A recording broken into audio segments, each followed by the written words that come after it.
Good morning, everyone.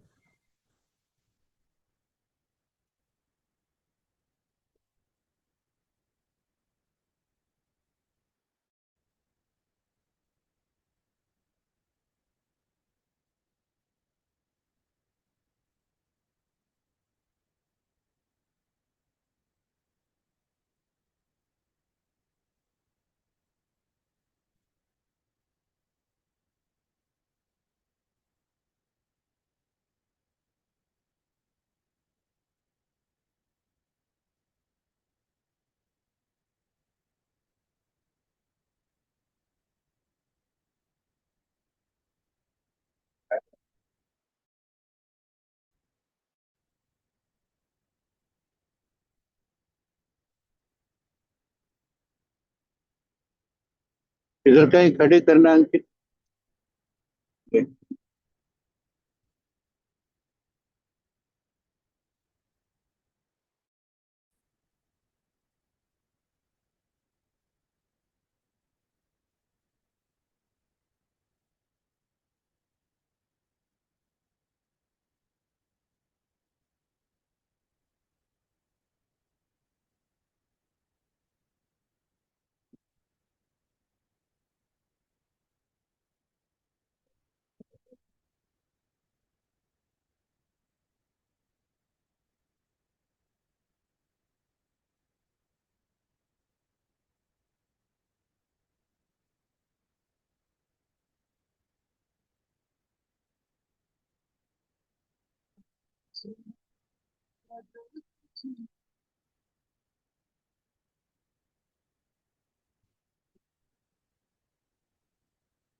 Good evening, Neeta madam.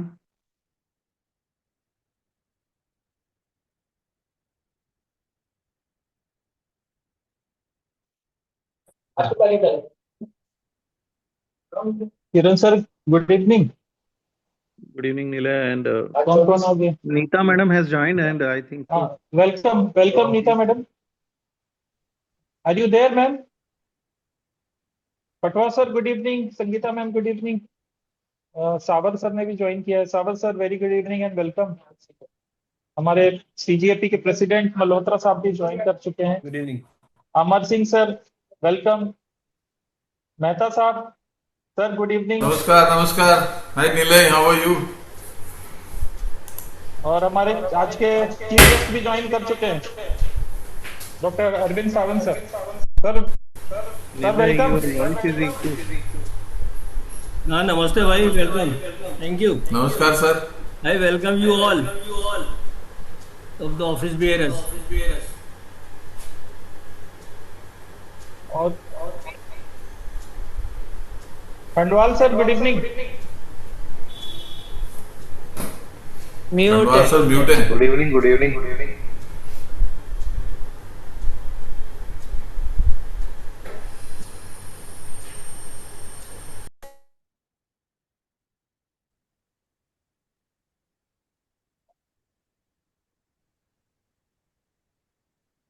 Ashok तू आया नहीं संडे को इनकी ताजपोशी के लिए?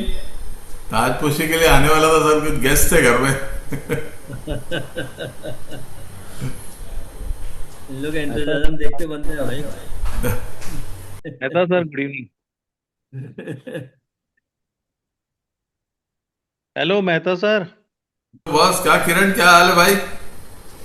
क्या आपका ना एक ही बहाना है, मेहमान आ गए थे। अरे बहाना नहीं, इस बार बहाना पूछता था। हर बार यही बहाना चल रहा है यार। इस बार सचमुच का था, इस बार सचमुच का था।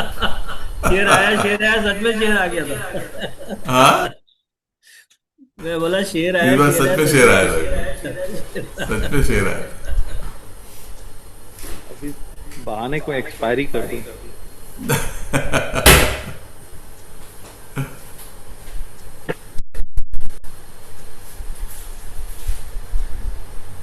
अनूप सर आ गए हैं क्या? अनूप सर ज्वाइन नहीं हुए। सौरभ सर नमस्ते। नमस्कार नमस्कार नमस्ते कैसे हैं सर। सर आप? नमस्कार। सर ठीक है, अच्छे हैं। हाँ,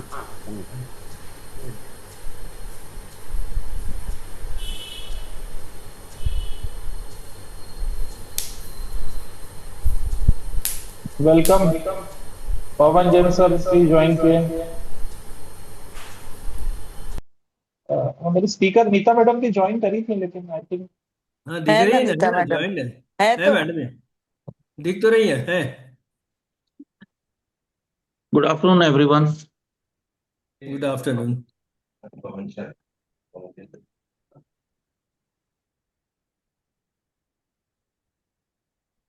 Nile, ji sir. wait for 5 minutes, and हाँ हाँ madam wants to check her slides also, and call okay. Anup sir to join. Hmm. Atish को मैंने बोला है, he will join.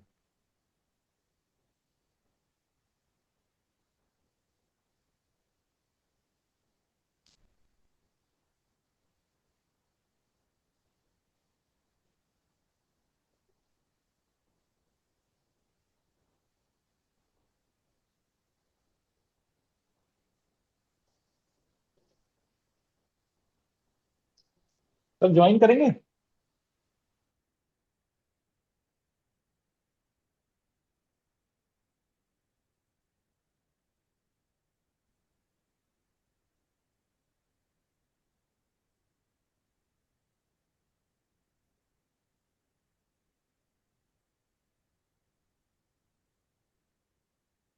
Yeah, madam, it's fine. Thank you.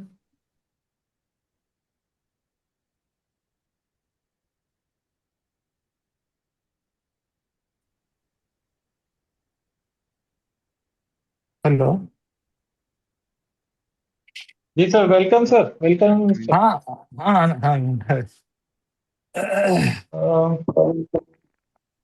So I think it's already 4:05 p.m. So can we start meeting, sir? yes, yes, sure. Sure. So very good evening to all of you. On behalf of Chhattisgarh Academy of Pediatrics, this is the first program of Tuesday Treasure, which has been the brainchild of Dr. Anup Verma, sir. And uh, I welcome all the seniors and speakers. Dr. Neeta Madam is already there. This Tuesday Treasure, this is the first Tuesday Treasure we are going to do today. Day before yesterday only, we have the Chhattisgarh's new body has been installed, and we are very much motivated to do many more Tuesday Treasures in the leadership of our president, Dr. Rajesh Malhotra, our academic coordinator, Dr. Anup Verma. So, without wasting much time, I would like to invite our president, Dr. Rajesh Malhotra, to say a few words. Thank you, Nilay. First of all, I thanks and congratulations to our CGP team for we're going to do first webinar Tuesday Treasure. इसके लिए मैं doctor Anoop Verma sir को बहुत बहुत बधाई दूंगा, thanks कहूंगा। Sir, आपने जो प्रोग्राम शुरू किया वो अभी तक हम कंटिन्यू कर रहे हैं। हम पूरी कोशिश करेंगे कि आगे भी इसको हम कंटिन्यू करें। Thanks doctor AP Sawant sir as a guest sir, और अशोक मेहता, सभी जो सीनियर्स आए हैं अपने समय दे रहे हैं sir, thank you very much. आज के स्पीकर्स टू गेस्ट्स, हमारे स्पीकर्स हैं doctor Neeta Radha Krishna madam and doctor Atish Narayan Rao. मैं आपका भी CGAP की तरफ से स्वागत करता हूं, थैंक्स कहता हूं कि आपने हमें ये समय दिया और हमें आपको सुनने का अच्छा मौका मिलेगा। तो थैंक्स वंस अगेन। नीलय, शुरू करो। Anup Verma sir, our academic coordinator, if you would like to say a few words. Anup sir, I think he is having some connection issues. So now the time is to invite our chief guest for today, Dr. Arvind Sawant sir. He is the senior pediatrician in Durg Bhilai, and he is also the EB member of Adolescent Health Academy. And we all know him. He is already on so many posts in the state region on IAP platform, and has been speaker and faculty member of many IAP and non-IAP program. And he is also a very good social worker, doing a very good social work in relation to the child aid. So I would like to invite our chief guest, Dr. Arvind Sawant sir, to say a few words. Arvind sir.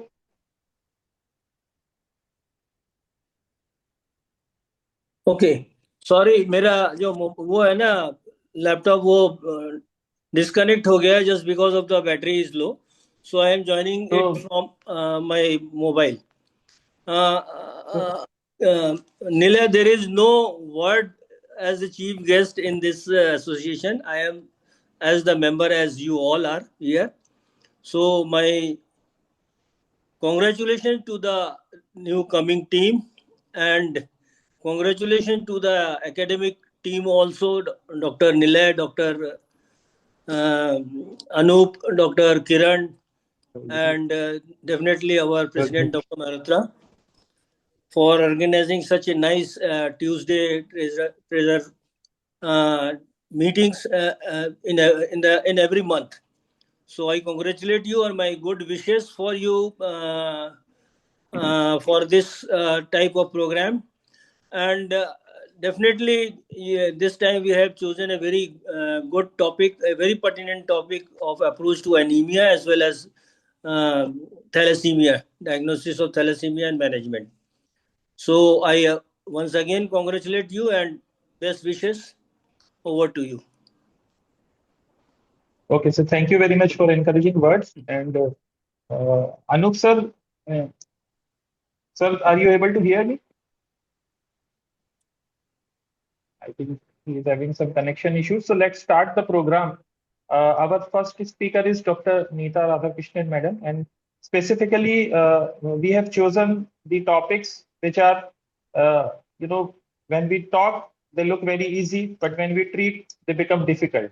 So the first talk is on approach to anemia in pediatric age group. And Dr. Neeta Radhakrishnan, madam, is additional professor and head of department in pediatric hemato-oncology in Postgraduate Institute of Child Health in Noida. And she is a co-chair in Pediatric Oncology Working Group of International Pediatric Association since 2022. And she has so many publications and so many work in cancer care, hemoglobinopathies, and hemophilias. And with these words, I would like to invite our first speaker, Dr. Neeta, madam, please. Thank you, sir. Thank you to the Chhattisgarh Academy of Pediatrics for this kind invitation. And this is a timely topic to discuss because in February we celebrate World Anemia Day as well. And there is a big initiative from Central IAP also this year to improving awareness regarding anemia and preventing nutritional anemia in the children that we treat. So in the next around half an hour or so, I will discuss approach to anemia in pediatrics, keeping in focus the most common ones, the most common issues that we face in pediatric practice, in outpatient practice especially, and just one or two patients which are not normal and which are like uncommon scenarios as well, just to highlight that. As we all know, of all the hematological abnormalities that we encounter in pediatric practice, the most common is anemia. And in WHO, as per WHO estimates, around 40% of children between 6 months to 59 months have anemia. Whereas in our country, the National Family Health Survey data, all of us know that it is actually worsening. And the next data set is also now ready. It should be coming out soon. Now this guideline, why is this worsening and what can we do is something that we will see in the next few slides. Traditionally, we have been following the WHO guidelines for diagnosis or WHO cutoffs for diagnosis of anemia. There have been some Indian data along with this also, which showed that probably these cutoffs are little high and we can follow little lower cutoffs and so on and so forth. But that is not yet approved internationally. So because of which we're still following these WHO guidelines only. And as you can see from last so many years, 50, 60 years, the guidelines tell you the same numbers, that 11 and 12 are something things which we need to be worried about. And this, any patient who is coming to us with say 10 hemoglobin, we cannot ignore this hemoglobin of 10 and we should be focused towards adding iron in those children. So there are so many missed opportunities in pediatric practice when the child comes to us for a fever, for example, a pneumonia or a urinary infection or a diarrhea. When we are checking hemoglobin, the hemoglobin comes as 9.5, 10, etc. We tend to think that we are more focused on the infection at hand and we tend to ignore this. So at times when we discharge these patients from our, or when we are just managing it from our clinics, we should be very careful about this. So once the acute infectious part is over, the family should be told that we should continue on iron because this hemoglobin of 10 or say 9.5, which is mild anemia, is not normal at all. And if we miss that opportunity couple of months later, because they're going back to the same family pot which caused this anemia, and that if we continue with that, your hemoglobin is going to drop further and then it ends up with moderate and then severe anemia. The only change that has happened in the last year is the WHO brought out a new guideline. So after this 1968 and 2001, there is a 2024 guideline now, which shows that in 6 months to 23 months. So earlier it was 6 to 59 months. It was the same cutoff of 11 gram per deciliter. Now they have brought down in this period 6 to 23 months. That is infants children less than 2 years of age. They have brought down the cutoff by 0.5, that it is now 10.5, saying that in this period children are milk fed and there is physiologically also there is as in children can have anemia which may not be as in 10.5 can be an acceptable cutoff. Similarly, they brought down during the second trimester of pregnancy also. So this is the only change that has happened. So for all practical purposes for us, we still go by 11 and 12. But just in that small age group which we cater to, that is less than 2 years, 10.5 is acceptable, but less than 10.4 we should be intervening. Now this is the guideline that showed us that.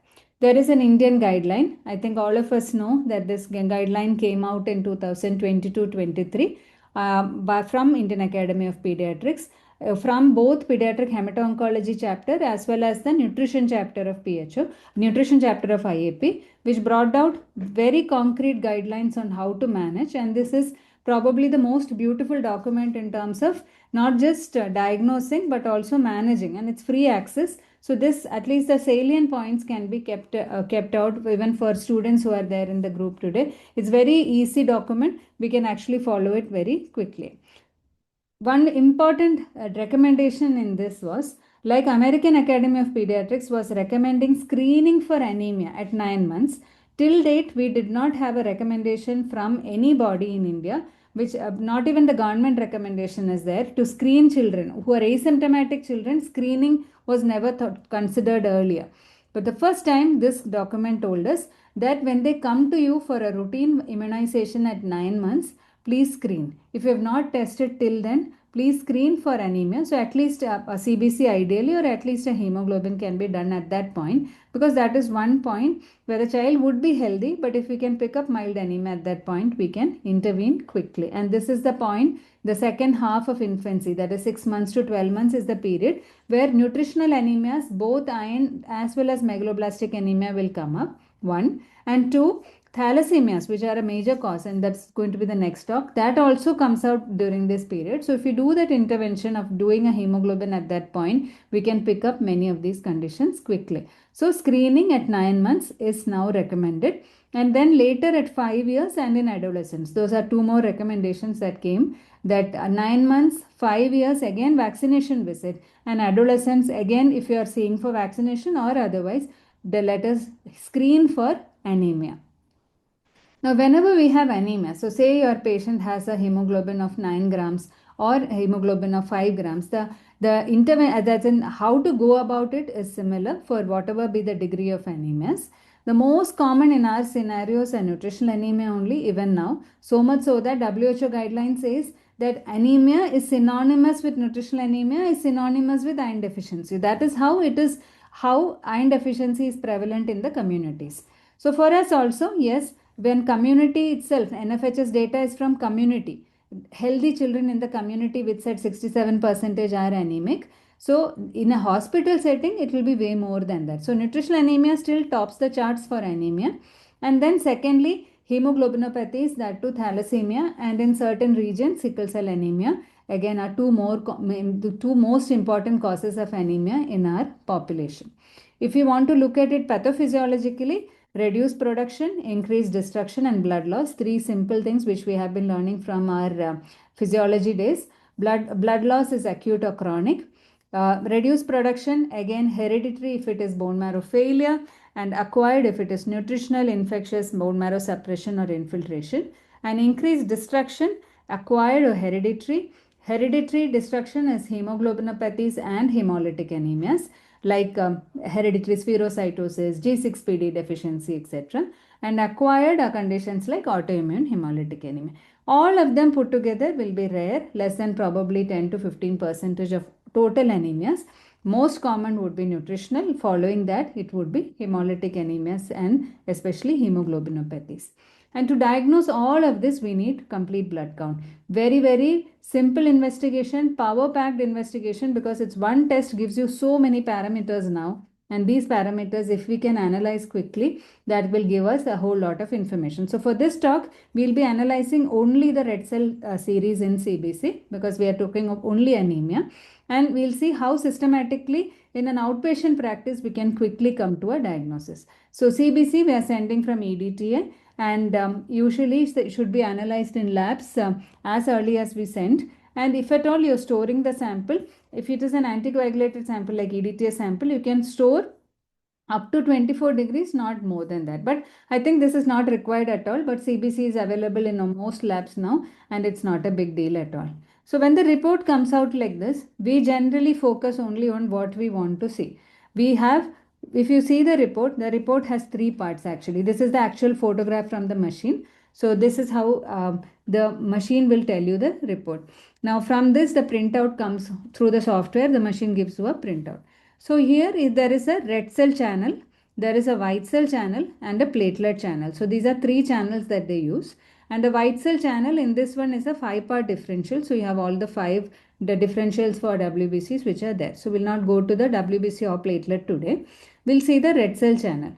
So red cell channel also you can see there are numbers and then there is a graph also. So sometimes this graph also gives us very crucial information.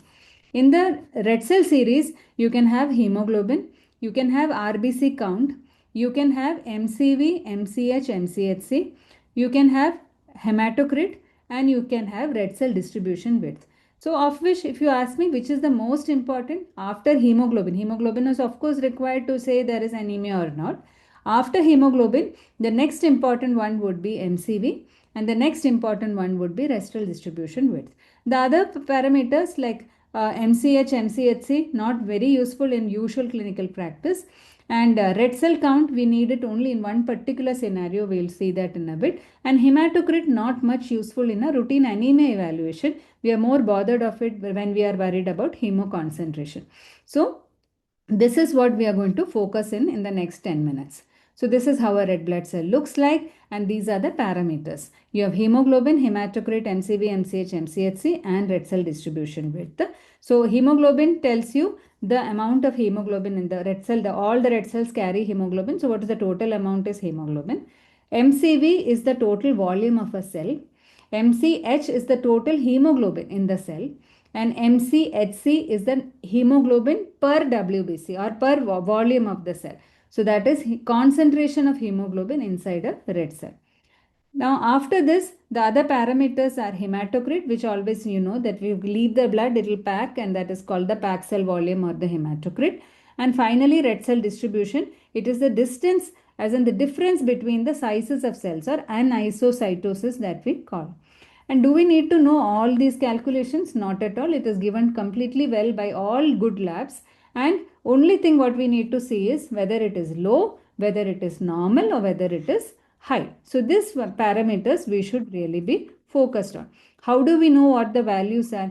Again, lab will give us adult parameters usually. No, I am not aware of many labs which will actually give you a pediatric MCV unless it's a pediatric specific lab or a hospital where a pediatric service is there and they like to send pediatric sample reports along with the normal ranges. Usually all labs will tell you 80 to 110 will be normal or 80 to 100 will be normal, and they'll give you less than 80 as microcytosis and more than 100 as macrocytosis. But in pediatric age group, this 80 cutoff is not very true because children will have a lower, as in the lower limit of MCV will be lower than 80. So if you have a 2-year-old child, that MCV, the lower limit would be 70 plus 2, that is 72. And the upper limit will be 84 plus 0.6 into 8. So this is just again because sometimes you may miss out. You may have a an MCV of say, for example, 88 or 90. And sometimes if it is on the higher side of normal for a child who is 2 years. And the lab will not report it as 90 will never be reported by the lab as macrocytosis. And sometimes in tough scenarios where you need to scrutinize why this is happening, you have to follow this. And these are again given in that same document that I told you, the IAP guideline, which is again a quick ready reckoner for us. Now, this is also helpful in patient. Again, one more thing we need to worry is whether the child has been transfused or not. So always follow, if you have a child is coming to you with an anemia issue and they have had multiple CBCs in the past, always use the first CBC prior to transfusion because that gives us the most information. Once it is transfused, there will be 2 groups of cells in the blood. One is a transfused red cell and the second is patient's own red cell. So when you calculate MCV, MCV is an average of all the cells, right? The volume of all the cells is calculated, it's an average. So it will calculate both normal as well as abnormal and then give you a mean value which sometimes comes in the normocytic range. Like here you can see this would probably be reported as say around 90. But you have macrocytic cells. A significant proportion of cells are above 100, and probably this one is the patient's transfused red cells. So if the lab is good, they will tell you we are seeing two populations of cells and this one is probably transfused and so on and so forth. But if not, many a times you can have if only MCV is reported, you may have a problem, and that's how the graph helps us in scenarios. MCHC, I'm not going into it. Only thing is, if you have scenarios where if sickle is prominent, like Chhattisgarh sickle is very prominent, homozygous sickle patients can have high MCHC. Like I said, it's the concentration of the hemoglobin in the red cell. So as sickle cells become distorted, the cell size or the volume comes down, the number hemoglobin per cell is actually more, and that MCHC may be high. Whereas usually it is in the range of around 33, 35, that range. But if it is say coming as 37 above, we think that the cell is dehydrated or concentrated. So in which usually spherocytosis and sickle cell disease are the two conditions that we look for. But other than that, it is not helpful at all in practice. Now, based on that one MCV, that is hemoglobin, anemia diagnosed, then MCV tells you three different types: microcytic, normocytic, and macrocytic. And here you can quickly see again. Microcytic, practically it is iron deficiency anemia. We just have to see whether there is beta thalassemia trait or not. Point number one. Macrocytic, practically it is B12 or folate deficiency. It is generally not anything else. Very rarely it can be aplastic anemia. Sometimes, especially those inherited aplastic anemias like Fanconi, they come with high MCV. So that is also a possibility. And rarely Down syndrome, hypothyroid kids all will have high MCV. And normocytic is, and of this, microcytic is the most safe diagnosis, because nothing immediately will happen to the child.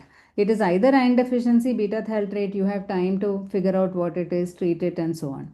Whereas normocytic means the marrow is infiltrating or the marrow is shutting down. So here you have to be worried. Here usually other cell lines will also be affected. And macrocytic, it should be 99%, it should be B12 folate in a community practice, but that 1% risk is there that it could be marrow failure here also. So you should be worried about this. So these two conditions we generally worry. Otherwise, these are the ones in red are the ones which are commonly seen in our practice. So here again, sometimes the lab gives you a very high MCV, 120 femtoliters, 130 femtoliters. Why is that happening? The MCV should be an average of the cell size, the volume of the cell, right?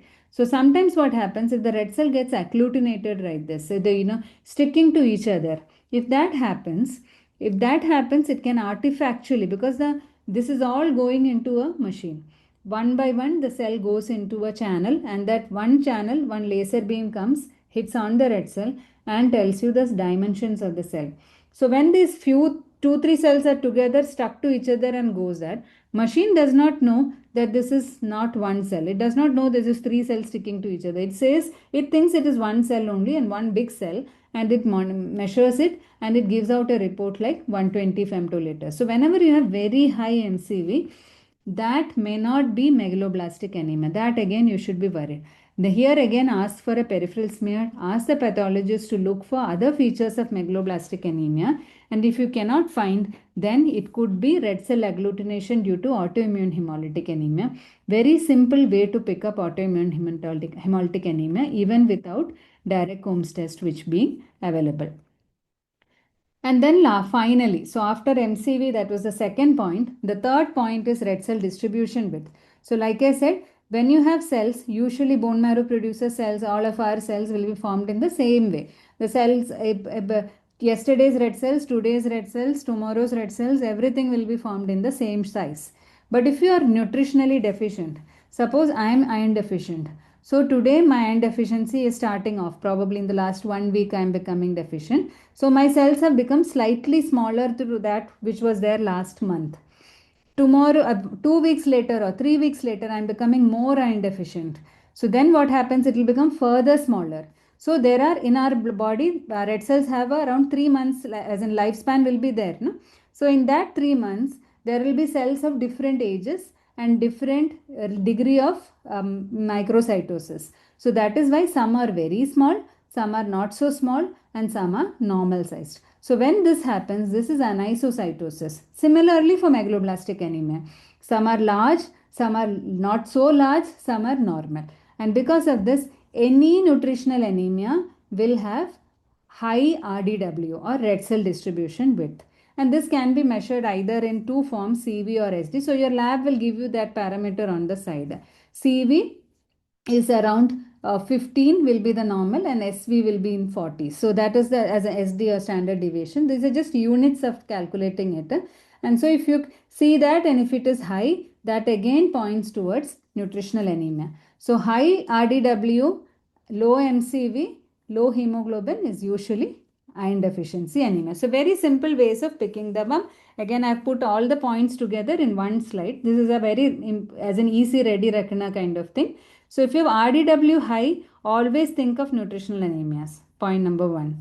RDW normal, it is a bone marrow production issue. So it is either beta thalassemia, because all red cells are produced by the bone marrow factory, or all small in size. So that is beta thalassemia trait.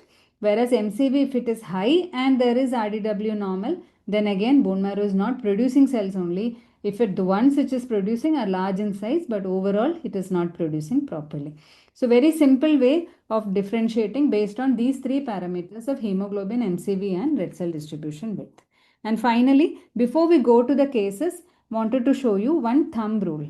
Thumb rule is that we all know Menser index, but much easier than Menser index to calculate in the outpatient practice is to use this thumb rule. We all already, because of dengue, we know that hematocrit and hemoglobin are linked by a rule of 3.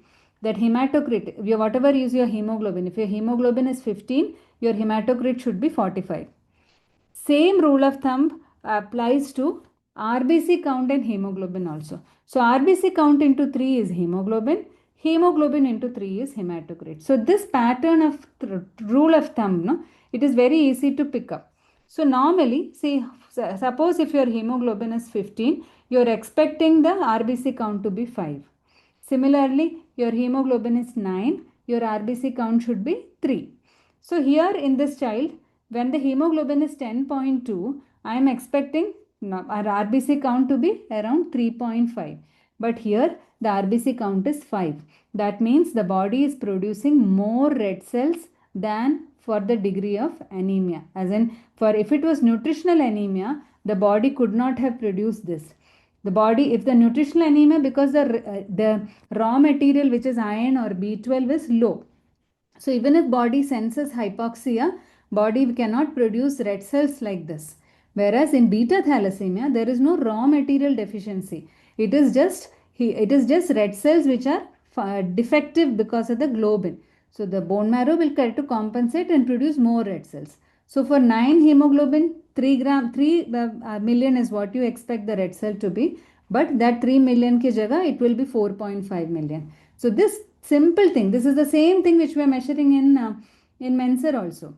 But that Menser you have to sit and calculate. Whereas here, by just one look, you know that there is erythrocytosis more than what we expect for the degree of anemia. And hence, let us evaluate for underlying beta thalassemia trait. Point number 1. Second question is does beta thalassemia trait and iron deficiency coexist? It does coexist. It's so because beta thalassemia people are also normal people like all of us. So they will be having deficient iron in their diet. So when community itself 60% people are iron deficient, beta thal people also will be iron deficient. So both of this can coexist. So if you have a patient with like this, for example, 6 hemoglobin, you are seeing, you would have expected the red cell count to be 2. Instead, the red cell count, the RBC count has come to be say 3. So now you think, no, you know in your mind that there is underlying beta thal trait. But 6 hemoglobin will not come with beta thal trait. So that 6 hemoglobin is because of underlying iron deficiency anemia along with beta thal trait. Now what will you do? You treat the beta thal trait, treat the iron deficiency, start iron, hemoglobin will improve. Then around 8.59 K, okay, it will stop improving after that. At that point, do an HPLC and diagnose that and just convince the family that their hemoglobin will be in the range of 9.5 to 10.511. It won't go above that because you're having beta thalassemia trait. So these are 2 important learnings from this small slide. So this is how the red cell distribution width will look like. In beta thal trait, all cells look the same. The size of the cell is all same. Whereas in iron deficiency anemia, it will be different sizes of cells will be seen. And finally, one more additional complexity is reticulocyte count. We need reticulocyte count only for two conditions. One is when you're considering hemolytic anemias like spherocytosis, G6PD deficiency, etc. And second is if you're thinking of aplastic anemia. What is reticulocyte count? The reticulocyte count is just the precursor of a red cell. Easily it can be done in the lab. It is done with supravital staining. This is the normal red cell, the ghost-like cells, and the ones with the blue part inside is all called retic cells. So again, in a scenario where sickle is high, thalassemia is high, you will have retic slightly higher than what you expect for the age. So here again, retic count helps you differentiate between certain anemias, especially the hemolytic ones, it will help you, and also aplastic anemias. So if it is more than 2%, then it is hemolytic, or as in it is overproduction. Whereas if it is lesser than this 1-2% or some books classify it as 1, then it is this thing. So this is actually not retic count, it is reticulocyte production index that they have given here. That's a slightly different calculation. So with that, we will just come to the identification. So we look at hemoglobin, and then we see MCV and red cell distribution width. Suppose you have only hemoglobin in a child. A 3-year-old child has been brought to your clinic. You are seeing anemia. You have picked up hemoglobin of 5 gram. There is no splenomegaly. MCV is say 60, very easy. So low MCV, then you have to just see whether there is red cell RDW is high or not. RDW is high, it is iron deficiency anemia. You don't need ferritin also. You don't need transferrin saturation. You can straight away treat. Again, the 6 hemoglobin, no splenomegaly, low MCV. If your red cell count is high and normal RDW is there, then it can be beta thalassemia trait, but beta thalassemia trait per se will not cause 6 hemoglobin. So there will be additional iron deficiency with beta thalassemia trait. And in the second scenario, if patient is come with MCV on the higher side, MCV is normal to high, say if 95 femtoliters or 105 femtoliters. The next thing you should look at are the other cell lines affected. Sometimes megaloblastic anemia can have low platelets, slightly low leukopenia also can be seen. So if all of these are there, ask for a peripheral smear, ask the pathologist, can you see hypersegmented neutrophils, can you see macroovalocytes? These are all very typical of megaloblastic anemia. With this, we can start treatment. Keep the child under close follow-up. Megaloblastic anemia always, the other sinister diagnosis in that group was aplastic anemia, if you remember. So always keep the child under follow-up, and if the child is not improving, plan a bone marrow quickly. If you have patients who have low hemoglobin with a splenomegaly, if splenomegaly is present, then you have to ask a whole lot of history. You look for icterus, you look for past history of transfusion, family history, peripheral smear, you look for hemolytic anemia evidence, raise retic count, all of that is there. If all of this is, again, if these conditions, then if you are finding peripheral smear findings of target cells, basophilic stippling, sickling, all of this, do HPLC. If none of those things are being reported by the lab, then ask for spherocytosis evaluation. So this again very simply classifies hemolytic anemias, the common ones, into two groups, hemoglobinopathies and the other hemolytic anemias. Again, typical presentation also, anemia, jaundice, spleen, which will be there. In addition, lab will peripheral smear, some evidence that there is hemolysis, which also will be there. So we'll see a couple of cases and then we'll stop. So case 1 is a 3-year-old boy referred to the doctor because there is pallor and some fever, cough was also there. So parents definitely did not have any complaint regarding pallor. He is a fussy eater when you ask him. The parents predominantly milk fed 1.5 liters milk. So that's a typical scenario. They are not worried that he's not eating well because he's consuming so much milk and he's looking quite okay. Milk-based cereals are there. Again, milk is not just milk, right? It is always, there will be cereals also which will be given with milk. There will be some kheer which will be given. There will be suji will be given in milk and so on and so forth. So it's always a lot of milk products which can be there other than milk per se. And then in this child, he was a low birth weight, but he was not supplemented. Currently, he weighs 10 kilos. He is pale, no icterus, no splenomegaly. If you look at the CBC, the three parameters, hemoglobin, MCV, RDW. Hemoglobin is 7.4, MCV 62. So 3-year-old MCV lower limit was 73, right? So it should be 62 is definitely low anyway. Then RDW is 20.6, which is high for us. So for us, this is iron deficiency. You don't really need to bother too much. Only thing is Count here. is high. Pardon me? Yeah, sorry, ma'am. The RBC count is high. That's what. Exactly. Huh. Thank you, Dr. Nikhil. So RBC count is high. So we know that the 7.4, there is iron deficiency mostly because RDW is also high, but the RBC count is high. Let us keep in mind that we need to do an HPLC later.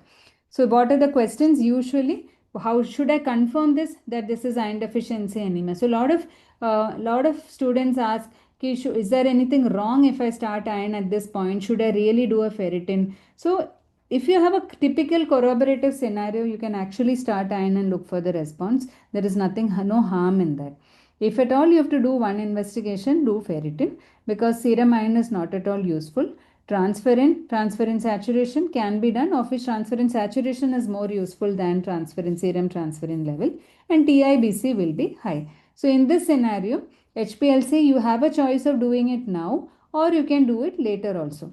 So there is no emergency. If the patient, the patient is going to come to you for follow-up and the patient is a regular patient with you, then you don't need to jump and do an HPLC currently. You can just wait for HB to improve and then after like 8 or 9, it will stagnate after that. It will not go up. Then you will do at that point, you can do. So that is one thing.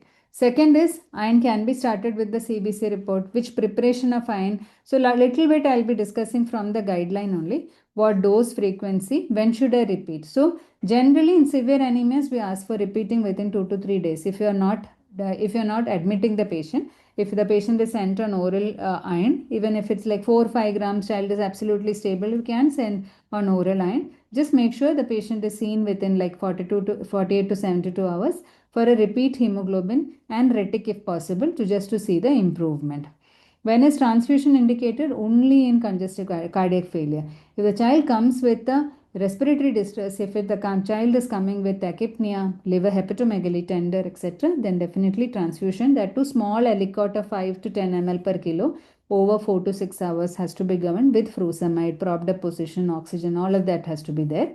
But otherwise, even if it is like, see, iron deficiency anemia, the thing is, it is a chronic compensated state.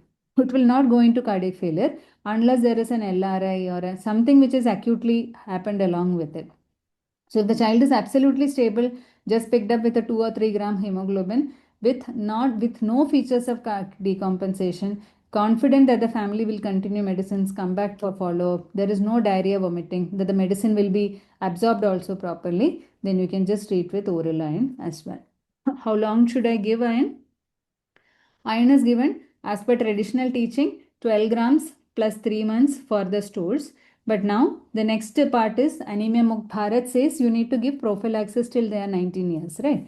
So after you treat iron deficiency anemia, majority of families won't make much of a change in their family pot. So best is to continue prophylaxis till the time they complete their adolescence, and in girls you continue it till their last childbirth, whereas in boys you stop after 19 years. If you do not get a response, refractoriness, if you do not get a response of 0.5 to 1 gram per deciliter per week, by next time week you are seeing your response is poor, then your red flags should be there that this is something else. Am I dealing with XYZ? We'll see that also in a bit. And when should I consider combined nutritional anemia? That we'll see. When should I rule out beta thalassemia? That also we see. But so these lab investigations, generally, ferritin is the most one which is commonly used. The guideline says a cutoff of 12 nanogram per ml is the cutoff below which you call it iron deficiency. And for that is for children less than 2 years. And for children more than 2 years, it is 15. And if you have fever, 30 is taken as the cutoff. But generally, we use it as 12 and 15. But generally with fever, you don't interpret ferritin. More important than ferritin is peripheral smear, which will tell you all these findings for iron deficiency anemia. So this is how you will look for combined nutritional anemias. Sometimes you can, your peripheral smear doctor, the pathologist only tells you that there are two populations, there are microcytes, there are macrocytes. And so when they tell you that, that is helpful. Sometimes your MCV is in the normal range. And then you have a little bit of thrombocytopenia. Smear shows two different populations. That again, very easy to pick up. Now, as per the current guidelines, the dose is 2 to 3 milligram per kilogram per day of elemental iron. We do not need to follow what was given in Nelson, 3 to 6 milligrams, because 6 and all is very difficult for children to tolerate. It can be given once a day. You don't need to give in divided doses. Suppose a family is very, very fussy, irritable. So, a couple of quick, easy things.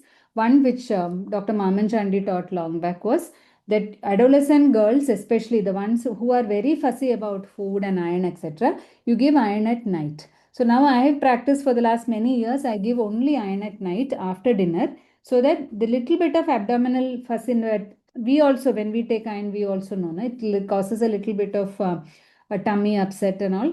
So that will be all resolved if you take it at night. And should we give it immediately after the meal or empty stomach? Obviously, it will be better on empty stomach, but empty stomach taking iron is a torture. So rather than that, give it post dinner. So absorption will come down a little bit, but that's still fine. It will still work.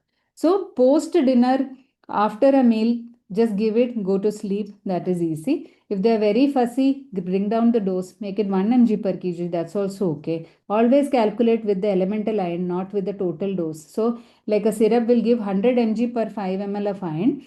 Below it will be written each 5 ml contains 33 milligrams of elemental iron. So our calculation will be for the elemental iron and not for the others. How long we already discussed. Many preparations are there. Again, common question, what preparation to use? So usually the ones which are recommended is the ones with the highest bioavailability, which is fumarate, sulfate, gluconate, etc.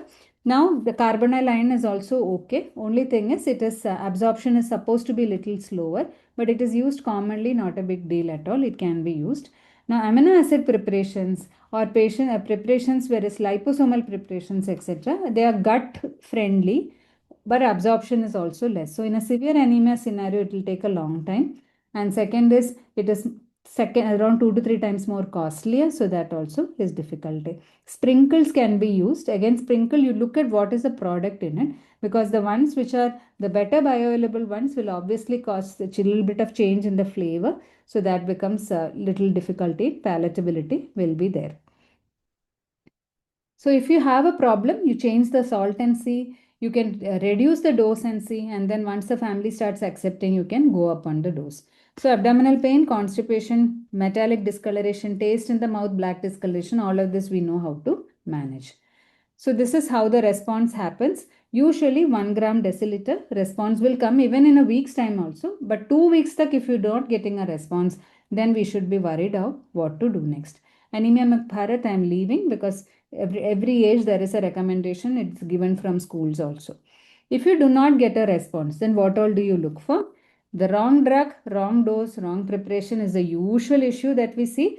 You will have written 1 spoon, mother will be given 1 drop. Or you will have written 5 ml, they will be just giving with a smaller spoon. So these issues keep happening. Ask them to bring back the bottle the next time so you can check that. If the response, if actually they are giving properly, and the next things we rule out is one is celiac and another one is HPLC. And the third one is it's an additional B12 folate deficiency or not. So HPLC, yes or no, we can look at red cell count to decide, but then sometimes we will just send HPLC any which way if it is not responding. B12 folate, I told that you look for thrombocytopenia, peripheral smear findings of hypersegmentation, then B12 can be added to the treatment, and celiac, your routine celiac evaluation. But if all of this is negative, still anemia is not improving, then blood loss, deworming anyway you would have given, compliance issues, like taking along with milk, calcium, etc., all of that also should be considered. So this is just to show that transfusion is not indicated for all severe anemias. So you can see this boy who was brought, just another patient, 31st January, hemoglobin was 22.9. And by 15th March, you can see, so it's hardly 6 weeks, maybe just 6.5, 7 weeks. and in that period, how hemoglobin has improved to 10.7 just on oral line. You don't need to transfuse these patients at all if you're very confident. Quick few other scenarios. 10-month-old girl, poor irritability feeding. With the hand itself, you have a diagnosis. Let us.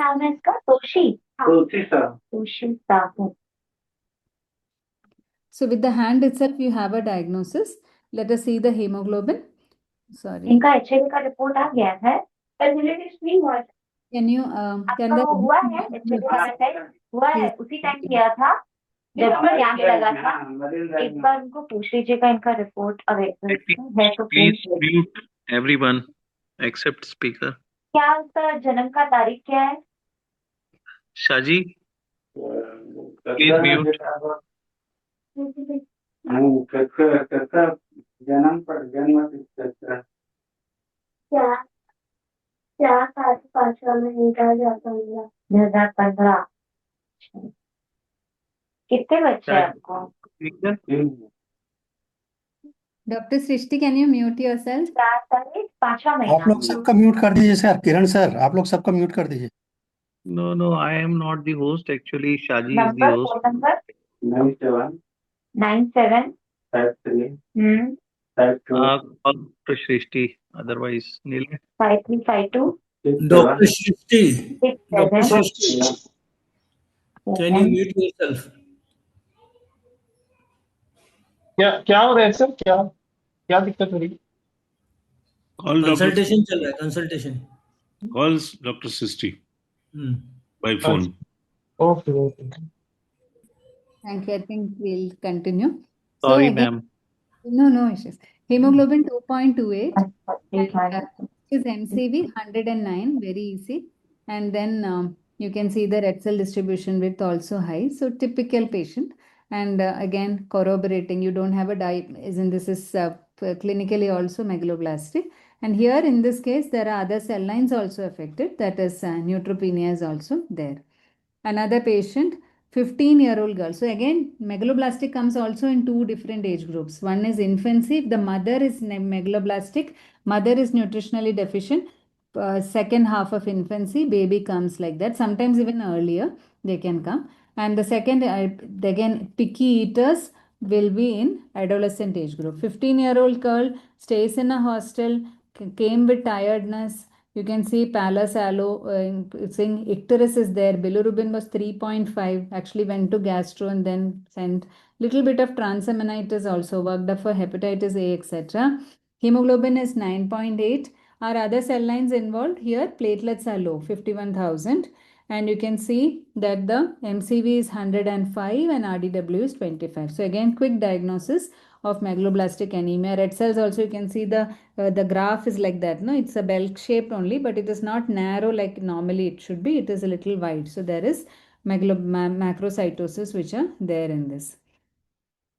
So here, peripheral smear, if we were to ask, they will show us hypersegmentation, quick diagnosis than B12 folate levels, because B12 folate levels are a little difficult to get correct values because we need red cell folate levels which no lab is doing, and B12 levels false as well. रिश्तेदारी में शादी हुई थी क्या same परिवार में शादी हुई थी ऐसा कुछ था दूर का परिवार था अलग बिल्कुल कॉल कर रहा हूँ सर मैं कॉल कर रहा हूँ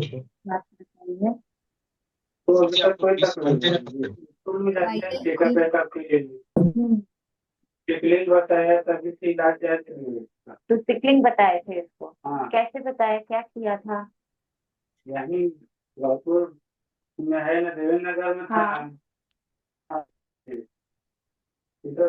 hello Could you mute yourself, ma'am? Thank you. So coming back to the case. So this is what you will look for in a megaloblastic anemia. A lot of pathologists can quickly tell us. How do you treat B12 deficiency? Again, the guideline gives us very simply. We don't have to give that 1 milligram, 1000 microgram dose for all children. For older children, as in 9 years, 8-9 years above, 500 micrograms is okay. 500 micrograms daily is okay.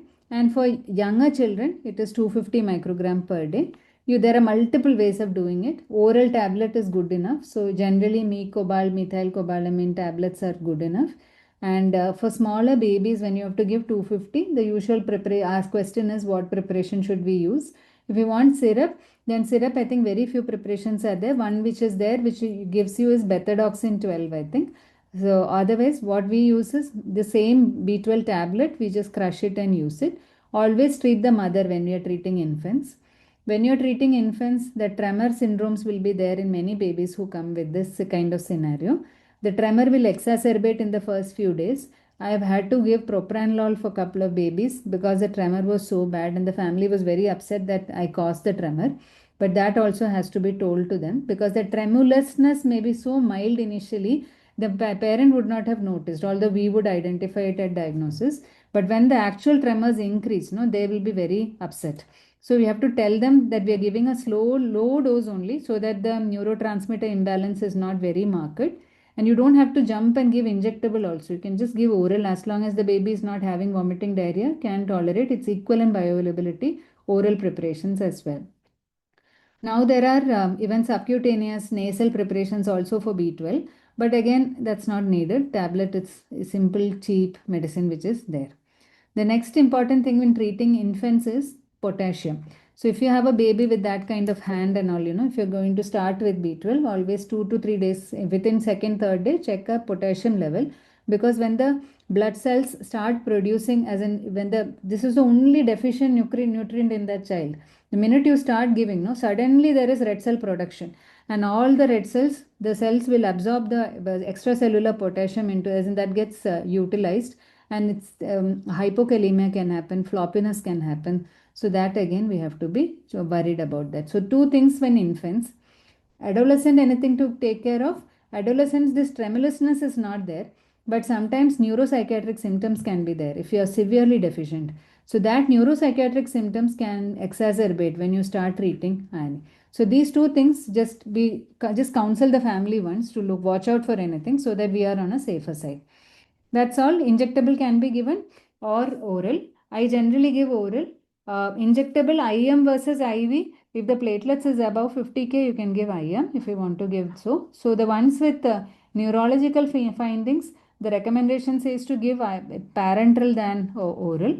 That's the only scenario where parenteral is preferred actually. And in parenteral, platelet count more than 50K IM, less than 50K IV.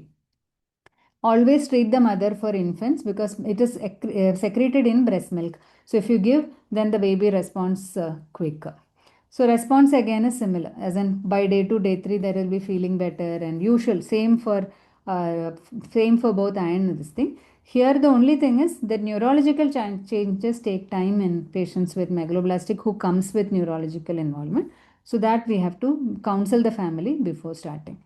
And any megaloblastic, macrocytic anemia, which you started, like we thought it was megaloblastic, started treatment. Next 1 week, there is no improvement. Always go ahead and do a bone marrow because aplastic anemia, MDS, AML, these are common differential diagnoses that are there. Another child, 1.5-year-old baby, you can see the hemoglobin is 8.8 low. Other cell lines involved, yes, neutropenia, thrombocytopenia, both are there, all pancytopenia. MCV 97. MCV 97 for a 1.5-year-old girl is high only. So they actually were treated with B12 folate outside and then did not improve. That is when they came to us. So this kind of scenario, not improving hemoglobin, this is already transfused to red cells and it already underwent transfusions also, and then not improving, do a bone marrow because it could be aplastic anemia, and in her case it was aplastic anemia only. It was the genetic form of aplastic anemia, inherited bone marrow failure, which was Schwammen diamond. One more point I forgot to tell is always start B12 only. Start it B12 for 2 weeks, don't add folic acid at all, and then give folic acid after that, because whenever this B12 deficiency is there, there will be subacute combined degeneration, as in there can be early SACD features. Now if you add folic acid initially, or if you give more of folate than B12 initially, that can actually will cause functionally there will be more deficiency of B12 and that can worsen the neurological features. I have seen a child come with paralysis after being started on folic acid along with that. Another child, 11-year-old you can see typically triangular facies. So in the bone, in the OPD itself, we know that this is not normal. Brought with pallor, fever on and off. And then you can see the CBC hemoglobin is 3.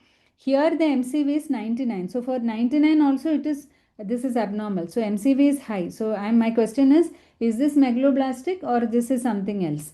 So MCV high, RDW also high. So I'm again thinking, this could be megaloblastic anemia. So what is the typical way to differentiate between aplastic and megaloblastic? One very easy thing is to do a peripheral smear. If there are megaloblastic anemia features, it will come up. Another way is to do retic count. So retic count came very low. So we diagnosed the child as Fanconi anemia subsequently. A very typical feature. So you can see peripheral smear, no hypersegmentation, nothing, just red cells which are macrocytic and hardly any WBCs, platelets also low. Bone marrow, you can see almost empty bone marrow. That is aplastic anemia. So Fanconi only, that girl had Fanconi. And one last case, 13-year-old girl, 20 kilos, pallor. Now the history is now a little bit complicated. She is currently having difficulty in breathing and she has come to us, and low-grade fever since last 15 days.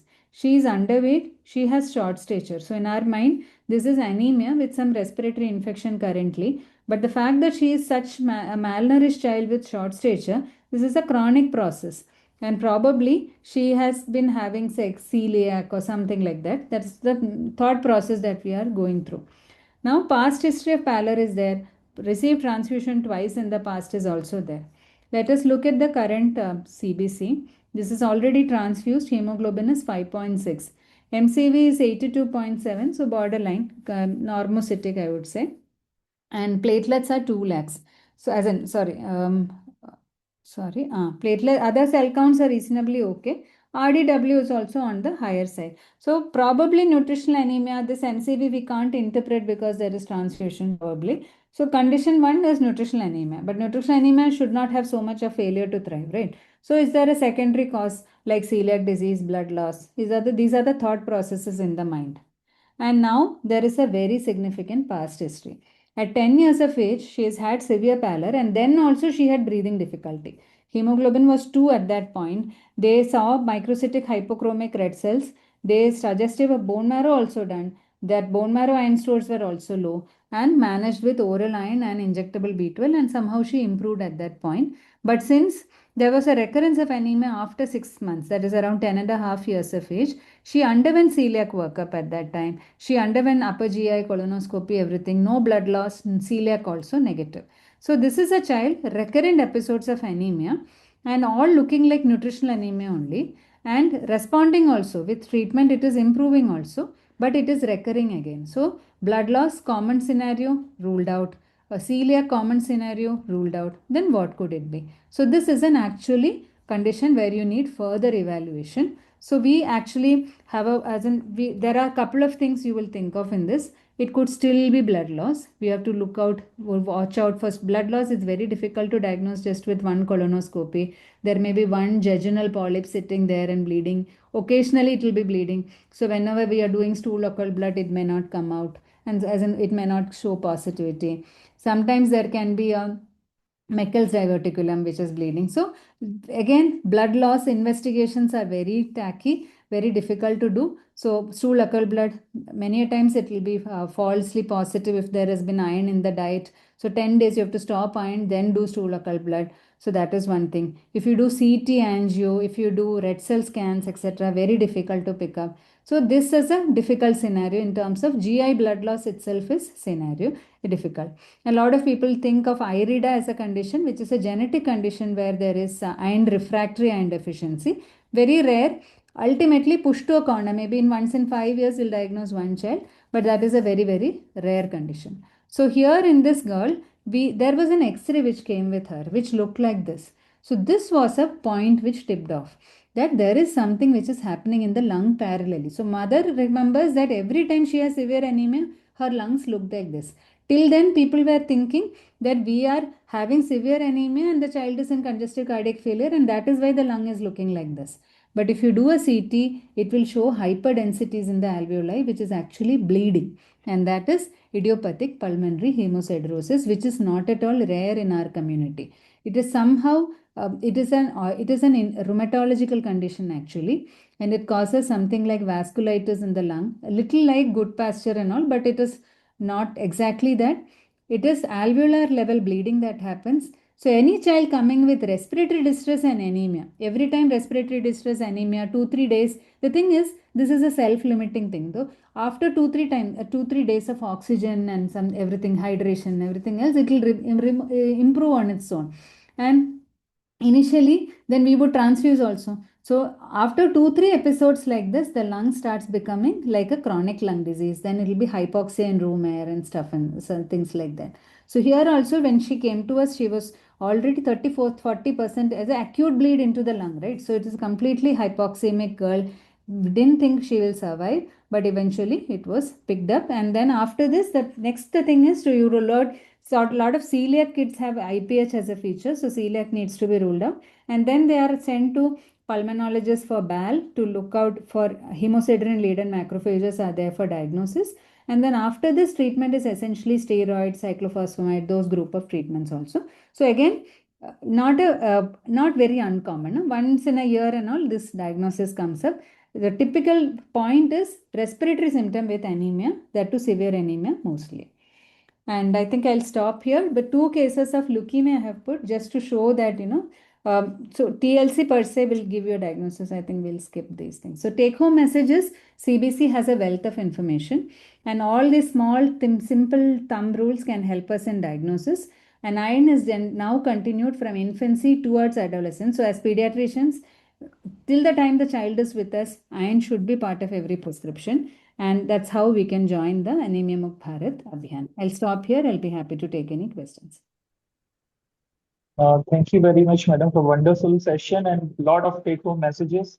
And I really thank Kiran sir for calling you and inviting you so that everybody can benefit it. And praising you with fancy words will not be required. I think taking questions will be more beneficial for all of us. So I will take just questions from the chat, few questions.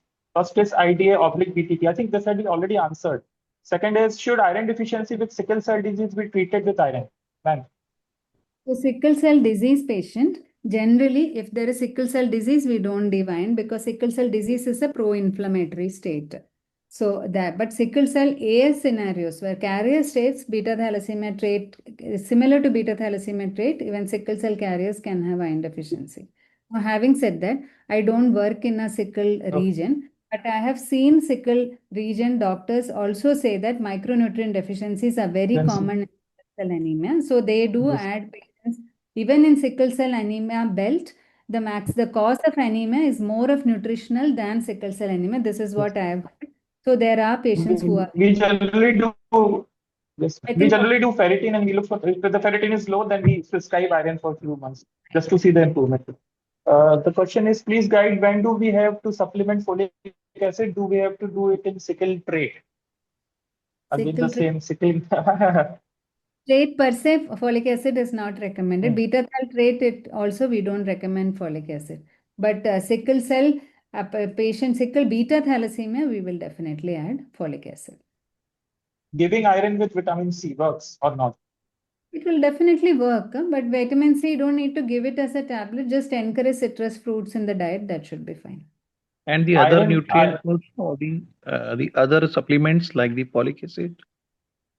So all iron preparations will have folic acid with it. So that itself is enough. You don't have to additionally add folic acid for an iron deficient patient. How is absorption of clonopherol? Clonopherol absorption. Clonopherol is good, sir. No issues. Obviously, if you compare that colloidal iron with the rest of the preparations, definitely there are studies to show the ferrous sulfate and all are better. But these are preparations which we have used over years and good track record. No, not much of issues. Okay. Iron gummies in fussy kids. I have not used it, can be used, but what do I do in fussy kids, I'll tell you. In extremely fussy kids, I start with iron drops. And I'll tell the family I basically counsel the mother that this is something which is going to help your brain growth. So that brain growth, school attendance, mathematics performance later in life are all very good carrots for Indian mothers. So they will say, okay, I will give however much possible. So then we start with very low dose. At one girl was so extremely difficult. We had to start with like 2 drops in a day. The like big girl, 3-year girl who was extremely fussy, will not take iron at all. We slowly started it and just started tolerating it. And one starting to we just go up on the dose after that. And then, like I said, give it in the night when the baby is going to sleep. So then it's again easy. It is difficult, not tough. But the mother has to be with us in the treatment. So, few lines about IV iron preparation and dose. So ferric carboxymaltose is the current preparation, which is the safest preparation, easiest preparation to use if you have to use. But having said that, the only indication where you will actually have to use it is inflammatory bowel disease, where there is ongoing inflammation and ongoing blood loss. Two of these conditions, because when you give iron orally, it will not absorb because of there's diffuse inflammation, one, and there is ongoing blood loss. So in this condition, IV iron, definitely maintenance IV irons we have used very frequently in gastro patients essentially. But other than that, just for intolerance, fussiness, giving IV iron is it's not required actually. But if you are to use of all the agents, earlier we had to calculate it by, the deficit we had to calculate and then give it. And sometimes you have to follow reactions and stuff like that. All of that is now not needed. FCMs are very safe infusions. You can just use it couple of times. If you use it, it will pick up the hemoglobin very well. Can RDW be normal in iron deficiency? RDW generally no. RDW cannot be normal in either iron deficiency or megaloblastic. It will be high. Which iron salt you consider? Pardon me? Iron salt. So, which iron salt you consider as the best and safest? I think it has been answered, but you can take one line or two lines. You can use any of whatever preparations you are comfortable with. So the current preparations that we are using, like tonoferon was very useful. So we get multiple preparations in the hospital. So any sulfate, ascorbate, all are equally effective. No problem at all. Gluconate. Yes. Gluconate. Ma'am, how long we have to give B12, and is oral better or IV better? Oral, and 6 to 8 weeks is what is recommended. The only thing is, when you stop, like in iron deficiency anemia, you will go back to prophylaxis. So never stop as it is. So when your hemoglobin is normal, 12, then you continue that the treatment dose of iron for 3 months. Then you go back to weekly once dose and tell them let it continue, because then you don't have to be very fussy about the food that you give in. You can also have a choice of giving, what is made at home, and not super iron rich food need not be given. B12 also same principle, that you are going back to the same family pot. So if it was a vegan family, poor meat eaters, poor access to egg, milk, etc. So then continue. You have to be sure that they'll eat all this. If they are not sure, ask them to take one tablet once in a month. Especially vegan families, strict vegetarian families, children staying in hostels, etc. 500 microgram per month. You can continue later also. If you are not sure of the dietary practices. If dietary you are sure they will improve, then after 6 to 8 weeks, by then hemoglobin picks up, you can stop after that. B12. Ma'am, you have, this is my question. You have written the slide 250 microgram of the dose of B12. Earlier in the consensus guidelines, it has been mentioned that it was 25 to 100 microgram per day or maybe alternate day. Small babies, you can bring down the dose to 100 also. But usually 250, as in 1/4, the tablet, half of the tablet or 1/4 of the tablet is what we start with and slowly build up. There is a kg body weight calculation also in the guideline. I think it is 12, but we generally don't use it. So infants, 250 is okay. With small babies like 2-3-month-old babies with tremor and all, you can start at very low dose of 100 micrograms as well. Iron in asymptomatic infants, whether it is needed or not. So that is the thing. Now we are not we are recommending only for current guidelines is only for preterm low birth weight babies. Asymptomatic preterm birth weight or low birth weight, we are supplementing as per NNF guidelines as well as Western guidelines. But other than that, for a normal term baby who is otherwise well, feeding well, we are not The Anemia Mukt Bharat Abhiyan starts at 6 months. That is supplementation as a prophylactic that we're giving. So that is when we are to start as per that. The guideline says now you test at 9 months also and then take a call. So that as in you may be deficient by then. If you have not been supplemented, then you treat properly and start. So if Anemia Mukt Bharat works in that area, if you are getting treatment properly through that, then you will be already starting at 6 months. And again, the questions are on preparations. Bisglycinate, tonoferran, ferrous ascorbate, which is better? Ascorbate is good. This amino acid conjugates are also okay. It is just that as we ran head-to-head trials, a few of them we have compared in that guideline thing. So head-to-head trials are not good, are not as good as ferrous sulfate, but definitely people use it. So I think everybody, each one of us will have a safe zone, no? What we are used to prescribing and what our patients are tolerating. So just stick to that. Don't try fancy things. So Taciron, I can't find a question in this chat today, but usually everybody asks, what is your recommendation on Taciron? So it is not head to head study wise, it is not recommended. It will be less effective than your usual preparations. But if you're finding response and if you have been happy with it, stick to it, no worries. That is not an issue at all. But the best bioavailable ones are the top 3 ones I had shown earlier, which includes you can have ascorbate also as part of it. Okay, ma'am. Thank you very much. I don't think the question will end, but we have to stop because we are waiting. Another speaker is waiting for us.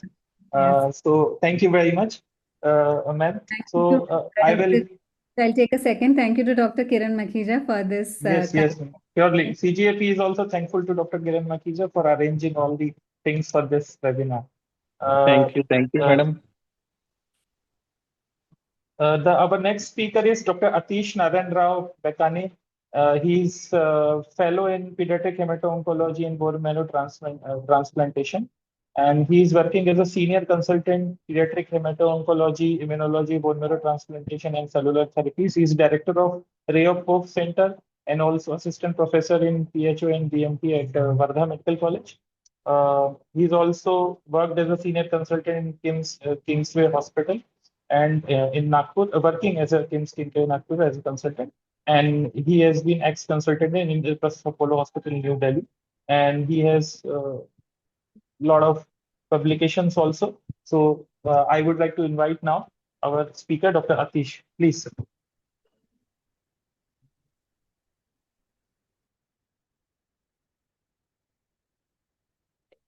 So good afternoon, everyone. Am I audible and is the screen visible? Yes, sir. Screen visible, you are audible. Yeah. So thank you once again, Dr. Kiran Makhija sir and team IAP Raipur and all Chhattisgarh for having me here. Raipur is very close to my heart actually because I have worked I have done my significant work in many patients from Chhattisgarh. So it's a privilege and honor to be presenting something about thalassemia. So the topic given to me was update in management. We know thalassemia is a huge topic like anemia.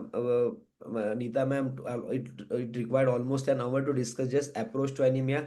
Thalassemia is also a big topic. So I have tried to cover most of the things in management, but I think I'll go a bit fast. So whatever is to be discussed, we can take in the questions.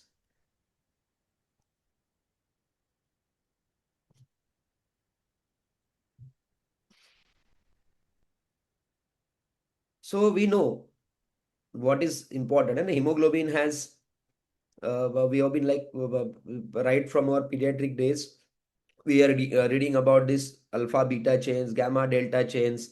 So they make specific hemoglobins, HbA, which is the most important one, and that we live by it, alpha 2 beta 2, HbA2, HbF, and this is what helps us in diagnosing on the basis of HPLC also.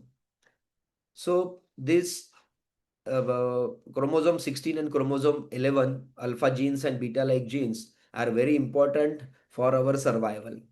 So, and why we are discussing this in detail, I'm very happy that first in the first webinar in this term was taken on hematology, and thalassemia or hemoglobinopathies were included, because we know that in India we have, and particularly in Chhattisgarh, Maharashtra, Madhya Pradesh, even in northern India, the hemoglobinopathies, particularly thalassemia, is in huge range. So every year about almost 8 million children are born with birth defects, and out of that the third is hemoglobin disorder. So that has to be discussed, easy to manage. So everyone should be aware of how we should manage these children. So thalassemia, if you just define it in a layman's language, decrease or absent synthesis of one or more normal globin chains. So thalassemia, many times what happens, it's a a disease of, it's a spectrum.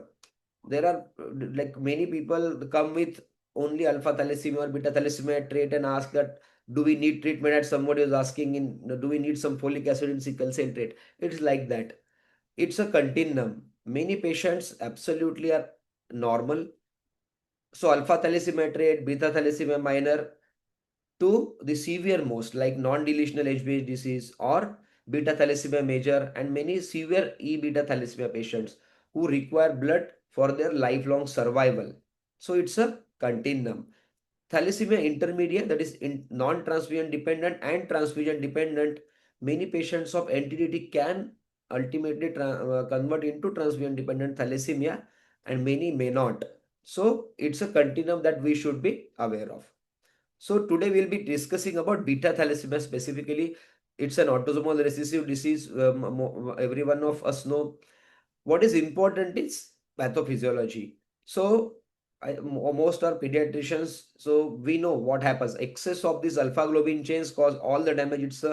It's at the center. It causes membrane damage to peripheral these erythrocytes, causing hemolysis. Subsequently, there may be ineffective erythropoiesis leading to anemia, and secondary to anemia, body produces tries to produce blood in where it should not be, and it is ineffective. So all of the things that we see in the facial features or bony features, that is because of the anemia. So there are multiple mutations, more than 200 mutations, but in India we see almost 9 to 10 mutations which are very common. And there are some beta 0 mutations, there are some beta plus mutations. We know in beta 0 HbA will be not produced at all, and they will be very severe. So best 619 deletion, IVS 41, 42, and codon 39. These are IVS 1511. They are beta 0 mutations, and they are seen in India more commonly. So it's the same continuum that I already explained. So there are some patients with no transfusion or inadequate transfusion. They can need natural course of disease. They may die within 5 years of age if not transfused.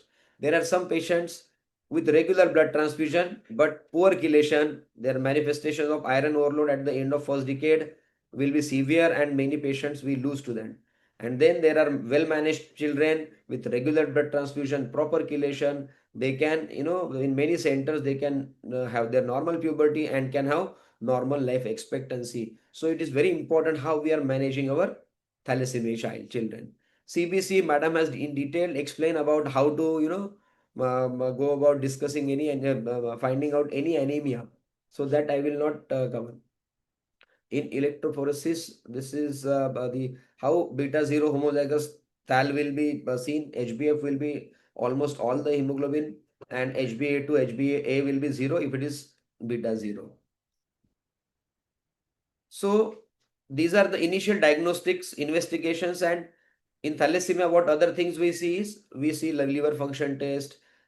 Then as the age progresses, we do all organ functions tests, then thyroid, endocrinological functions, because this iron takes a toll on multi organs and it can have problems. So these are investigations we need at some point of time in thalassemic children. MRI, T2 star MRI, we all are aware of, but unfortunately many centers it's not available and it's not being done. But believe me, it's very important investigation at least once in a while. it should be done after 8 to 10 years. Earlier it was 10 years, but now 8 to 10 years, 8 to 9 years also we should be, because we can modify our treatment depending on that. So this is the topic. So I was just discussing briefly. So this is what we are going to discuss today. So what is new? But before going to new, why it's important to discuss the old treatment, because the success of new treatment is still dependent on how we have managed our children well. So that is most important still. Supportive care and curative intent. These are the two basic things that we need to know in thalassemia, and more importantly, supportive care. So PRBC transfusion, iron chelation, and monitoring for complications in a better way. This is what is expected of a thalassemia center wherever we are managing these children. Curative, hematopoietic stem cell transplant is there for a decade or and more. Gene therapy is, and gene editing, they are evolving. I will be discussing briefly about that also in later on. And genetic counseling, antenatal screening. Why it is important? We know, despite having a lot of programs, we are running so many, but because of obvious issues, stigma and all, still our the birth rate of thalassemia, sickle cell disease children is not decreasing. It is almost the same. So that is also equally important. So supportive management, let us discuss first.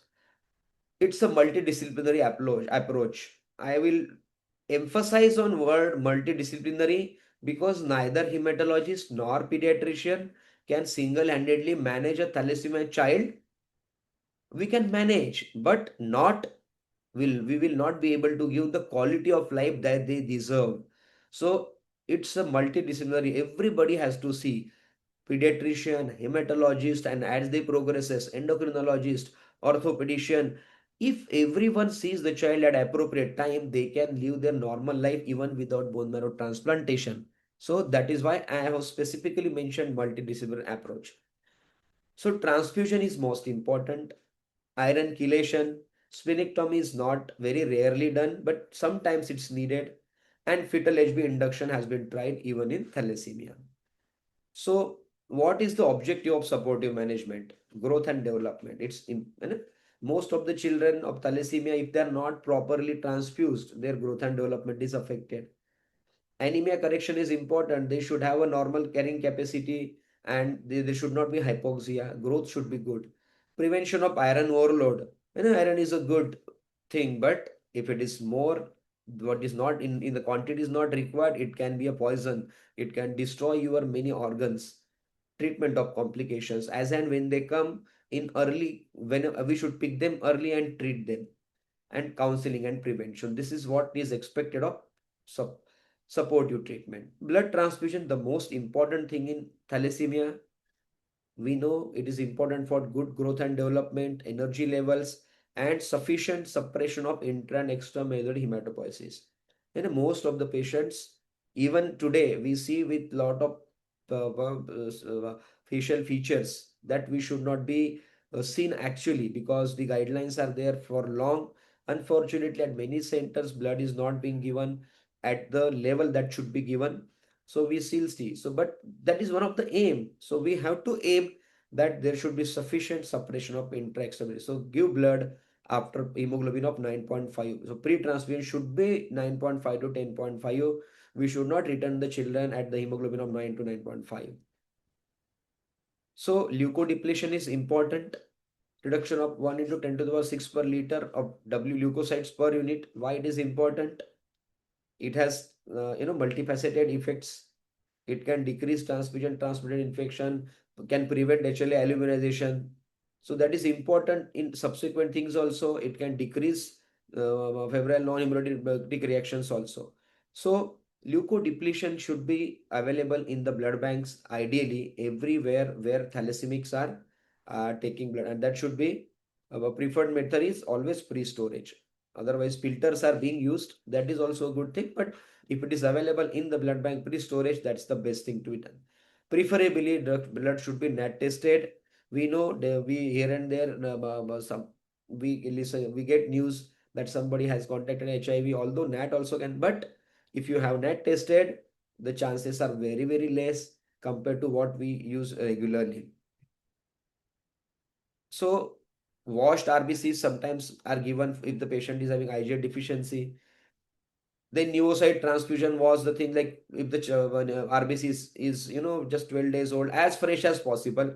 Neocyte is not that needed. Just if you are giving to give blood, it should be as fresh as possible to the child, because we want it for a longer period of time, because it's not a temporary one-time transfusion, it's continuous transfusion every 3 weeks to 4 weeks. The as fresh blood should be given to the child. It is preferably we should do extended blood group typing before starting transfusion, because many patients, they are referred to us when they need lot of transfusions unexpectedly, and we find out that there is some antibody, or it was extended blood group typing was not done. Sorry. So preferably it should be done. Criteria of transfusion, we know that we should have a diagnosis confirm homozygous thalassemia, and hemoglobin, it should drop less than 7 on 2 occasions, 2 weeks apart. We should start on blood transfusions protocol. But many patients, even in thalassemia major, intermediate, and rather they are major, I have seen being refused blood irrespective of patient poor growth. Absolutely child is not able to walk, but because child is maintaining hemoglobin to the level of 6 7, doesn't mean. So if significant symptoms of anemia are there, poor growth, failure to thrive, complications of excessive intramedullary hematopoiesis, pathological fractures, facial changes, initiate blood transfusion program. So transfusion threshold, I already told, it should be minimum 9.5 to 10.5 pre-transfusion. For other conditions like heart, if child is having heart disease, or if we are taking for bone marrow transplant, we even keep higher, because we want to suppress the bone marrow activity, because it's anyway ineffective, but we want to suppress that activity, so that there are a lot of benefits even in during transplant, how we get it done. But for this talk, at least heart diseases, you should keep on a higher side. It's a logical thing. So we know how to calculate blood transfusion. Patient should be given depending on the hemoglobin. Many times I ask questions to the children, the parents, they say hemoglobin was 7 and it was given 1 bag. So it is not going to, it is not going to solve your purpose. The 15 to 20 ml per kg, if you are giving when the hemoglobin is 9.5, that makes a sense. But if you are not transfusing the child when hemoglobin is 7, so the child is going to need more. So you have to aim for the transfusion protocol, where pre-transfusion HB is most important, 9.5 to 10.5, 3 weeks or 4 weeks. This is a vicious cycle. What happens? You transfuse, many people transfuse at hemoglobin of 7, 1 bag, and the child is discharged. And then hemoglobin, what happens? At the same day, hemoglobin would be 9.5, and if you're calling that child after 3 weeks, it's going to come to 7 or 6. So that's a cycle we need to break.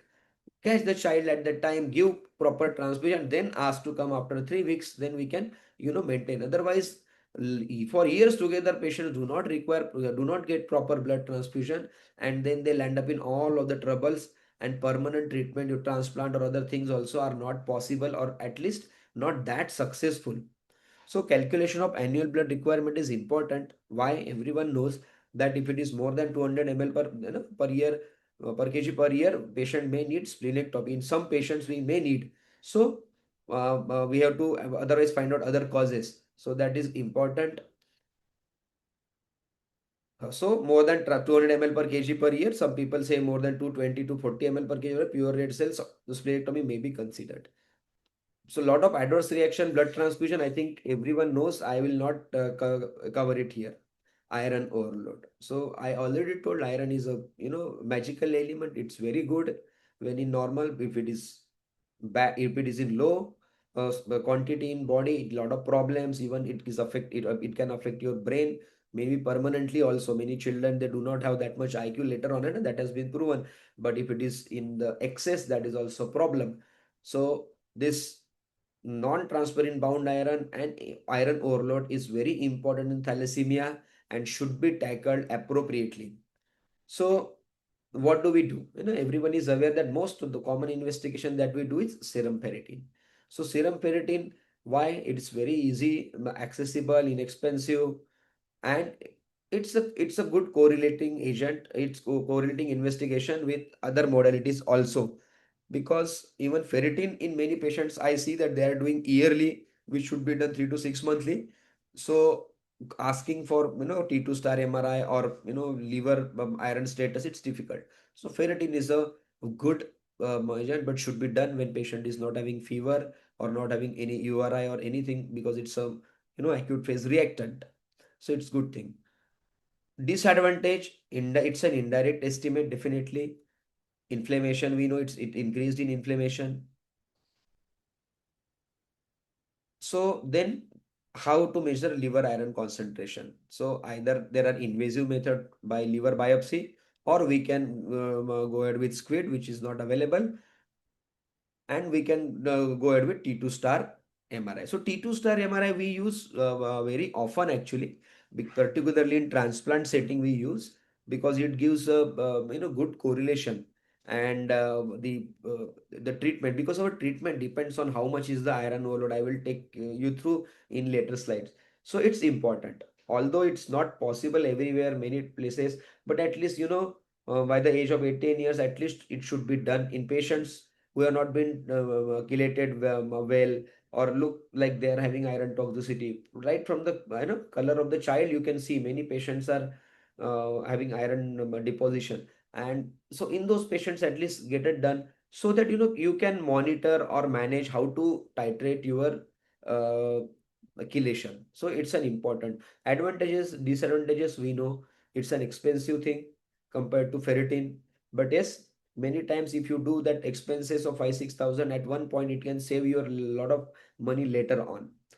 Biopsy nowadays we do not do much. Okay, earlier we used to do before transplant, but now we do fibroscan and MRI many patients, but there are center specific. Some centers might be doing, but not needed nowadays. Okay, so aims of iron chelation. So it's important because I told iron is toxic in high doses.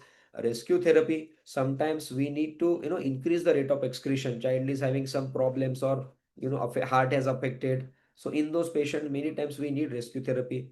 Emergency therapy, if there is a problem in there is a cardiac dysfunction, dose adjustment of therapy, and adherence to therapy. So these are all important terminologies when you are dealing with iron chelation. All of us are much aware about the three drugs that are available. Desparexamine, the earlier one, which is subcutaneous or IV, and still earlier one, but still it's very important drug for us who are in the transplant field. It is a very wonderful drug to extract iron from liver. Deferasirox and deferipron. So after DFO, deferipron came into picture, and then deferasirox. So I think almost most of us are using deferasirox as a single agent at present, and subsequently, if we are not able to manage on deferasirox, we are adding deferipron or desparexamine as and when needed, because both have their own positives and negatives. So what is important about each drug we should know. So we should know, we know the benefits, but we should know about the side effects also. So desparexamine, we know that there was ocular toxicity, auditory toxicity, and particularly growth. It was affecting the bone growth. Secondly, deferipron came into picture, and it helped much significantly because it was oral. So logically it was used significantly. When I was doing my pediatrics, we used to use deferipron significantly. But what are the problems with deferipron? Most important is dose limiting arthralgia, sometimes granulocytosis. It can cause pancytopenia. And arthralgia in some patients is so severe that we have to stop the drug. We cannot re-challenge also. But yes, it's seen in some patients only. We can still use deferipron if it is needed. Then came deferasirox. It is much safer. It is oral and very well tolerated drug. So it has been used, and it is once daily to be given. Very easy, everything. It is so compliance is very good with deferasirox, and most of us will agree. At the end of the discussion, we'll discuss that we are using deferasirox as a single. So it has also some side effect, gastrointestinal, particularly in very few patients we have seen increased creatinine or transaminitis. Otherwise, it's a wonderful drug. Then monotherapies or combination. So we know about what we know about these chelated drugs are monotherapy has to be started. You don't need to start on dual or triple therapy. Monotherapy is enough.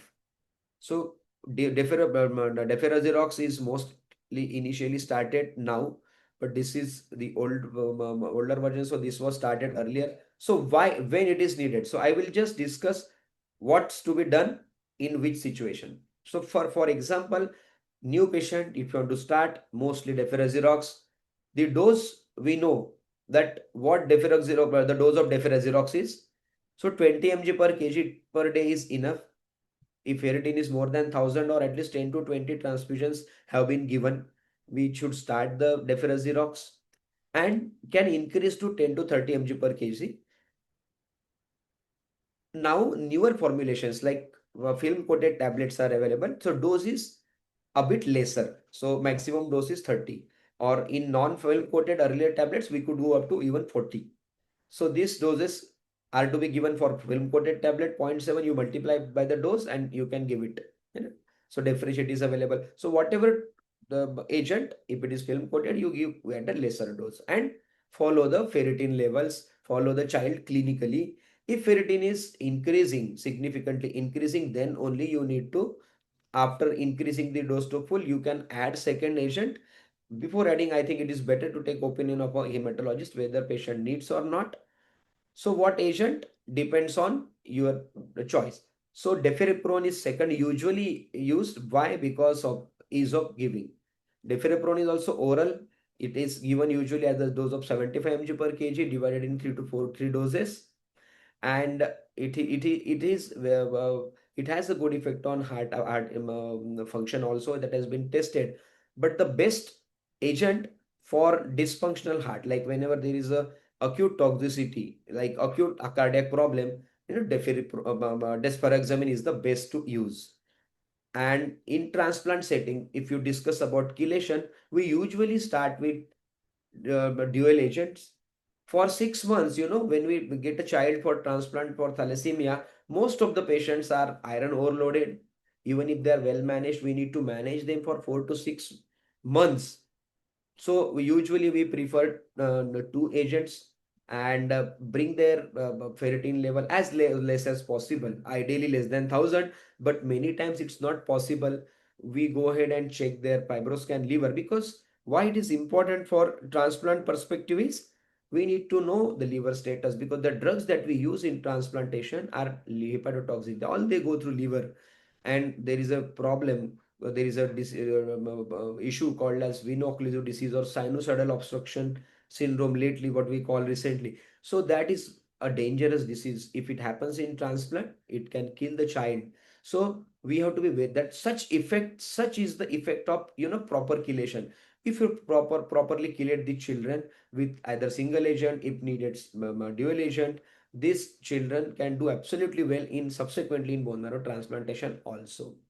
So there are specific indications of giving combination therapy also. So shuttle hypothesis, that is the question asked in all examination, how shuttle hypothesis works. So all agents have been added with all these three combinations. So you add deferriprone and desferrexamine, or you add deferoxerox and deferriprone, all have worked well. All combinations are good. Whatever in your practice, if you are using, you can use. But desferrexamine, definitely it is difficult to give because you have to use pump. If you want to give subcutaneously, giving 5 days for a week, it's not easy. So that is what used to be done, and now also we do in many patients. Because why we use is particularly for transplantation patients, we need to bring it down to the significant level.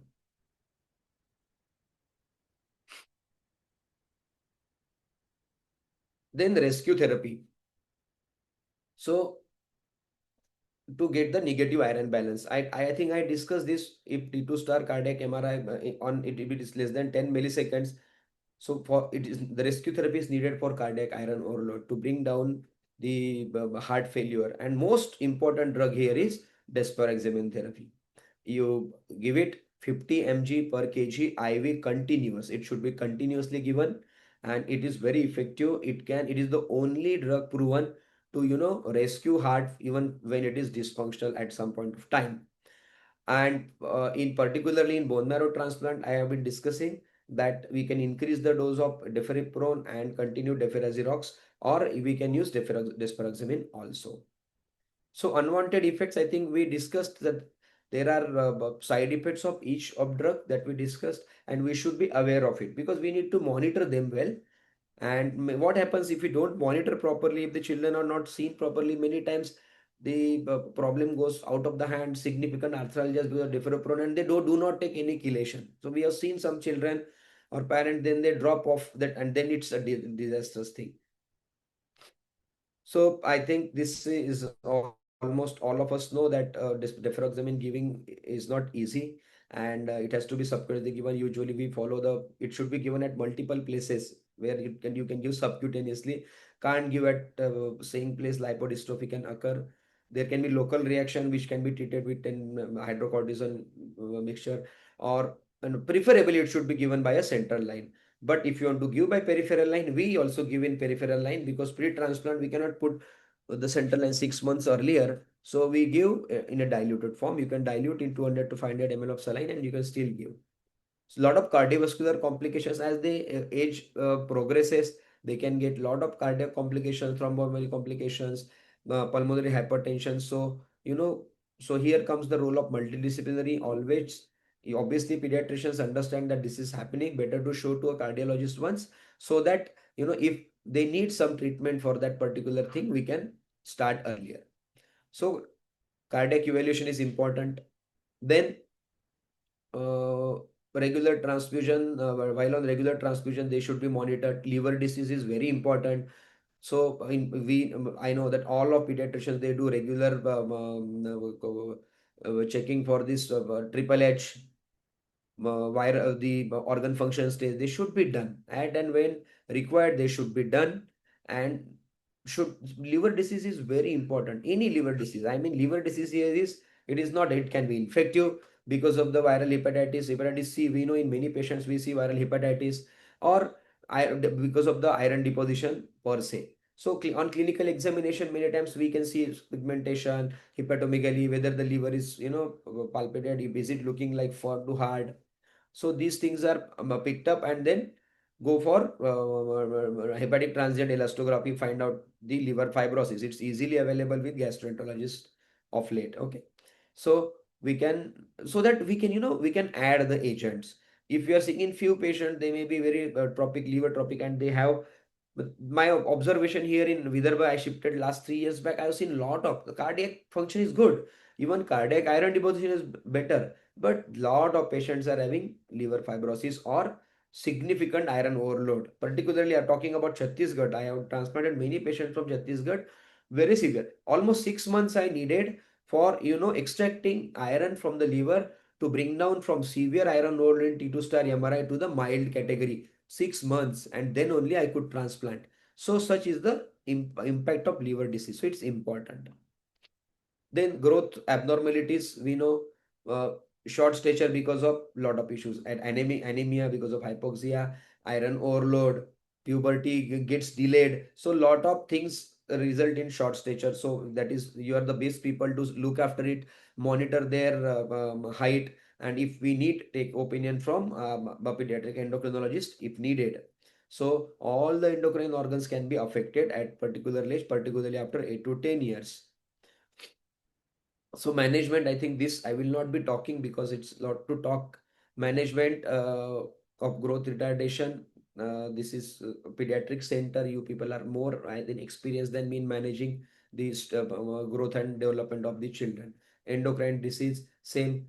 Hypothyroidism, hypopituitarism, adrenal insufficiency. So you name an organ, everywhere this iron.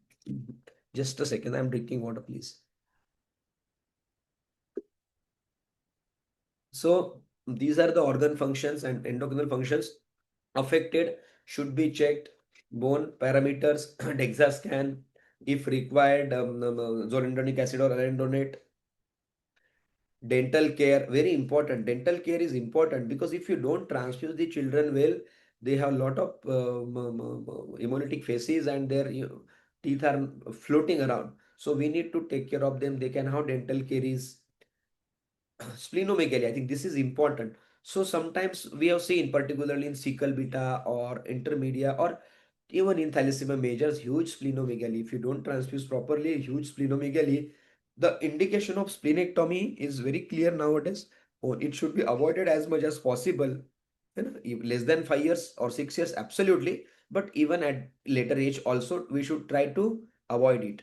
But if the annual transfusion volume of blood goes beyond 200 ml per kg per year of PRBCs, if there are cytopenias, hypersplenism has taken over, and significant cytopenias causing multiple infections, and sometimes if it's huge and it's pressing your stomach, so early satiety, left upper quadrant pain, and if you feel that it is impending splenic rupture, it is better to taken out. So these are the only indications for splenectomy.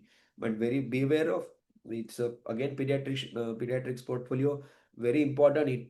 Before splenectomy, we should be giving all this the vaccination, streptococcus, pneumococcus, and Haemophilus influenzae type B and meningococcal influenza annually. It should be done, and every 5 years we should repeat pneumococcal vaccination. So very, very important if we are going ahead with the splenectomy. But what happens after splenectomy? The obviously the chances of infections go on increasing. There is a chance of pulmonary hypertension, hypercoagulability. So we should be wary of it and keep monitoring very well. Fertility, I will not be talking about. Psychological, this is what many times we in our day-to-day practice we miss this. I think all thalassemic children, or for that matter all chronic diseases, these children, they definitely need counseling nowadays. Fortunately, last 4 5 years I am seeing that many people are referring the children to proper counseling sessions. So lot of problems are there. Social stigma is there, still poor supervision is there, lot of cultural wrong beliefs. This takes toll on the child. Why I have to go? The denial initially, then they subsequently they accept things, and later on they these children can have a lot of problems related to, they don't talk to parents, because parents also are very much affected. It is not only a child, parents. So family counseling is very important in thalassemia. I specifically vouch for it. It should be done. So now I think another 5 minutes I will take about the recent updates, what we are doing and what we should do. So hematopoietic stem cell transplantation in thalassemia, and every child is have right to live a normal life like a non-affected child. Like if I am having a thalassemia child, why my child, or why the child should go to every month to blood transfusion, do multiple tests, and lot of other problems as the age increases. So all the children, every child should be transplanted. But the problem here is, what is lacking in India till now, what we are seeing is early referral.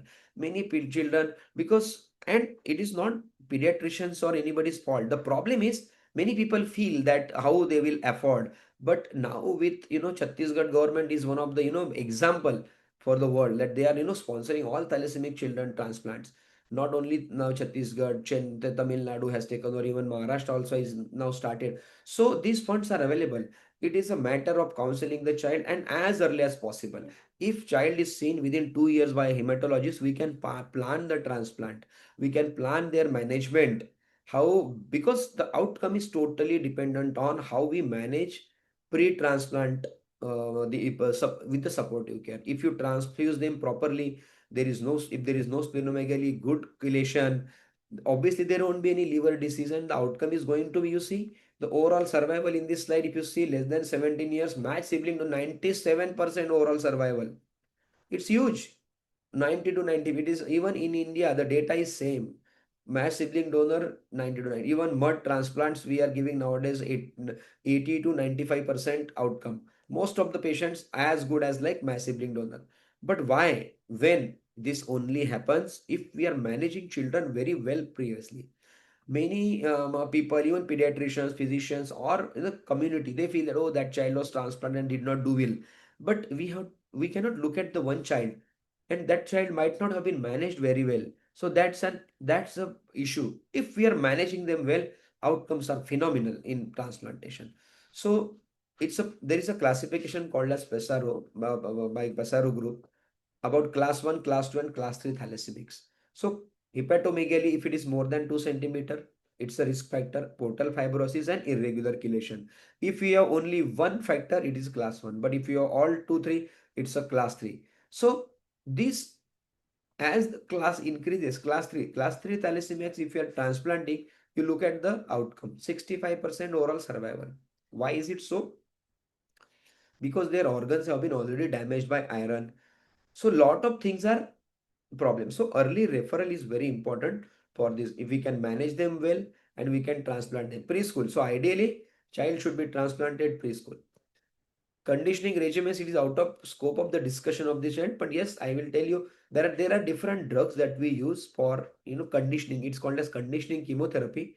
We select, obviously donor selection comes first, and then we give conditioning chemotherapy to the child to destroy the bone marrow immunologically as well as ablative wise. So that there are niches which are bone marrow stem cell niches, they are open to accept donor cells.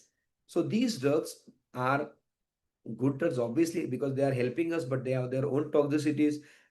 They need a good liver to work at. So pre-transplant monitoring and management is the clue. That is what it again emphasizes.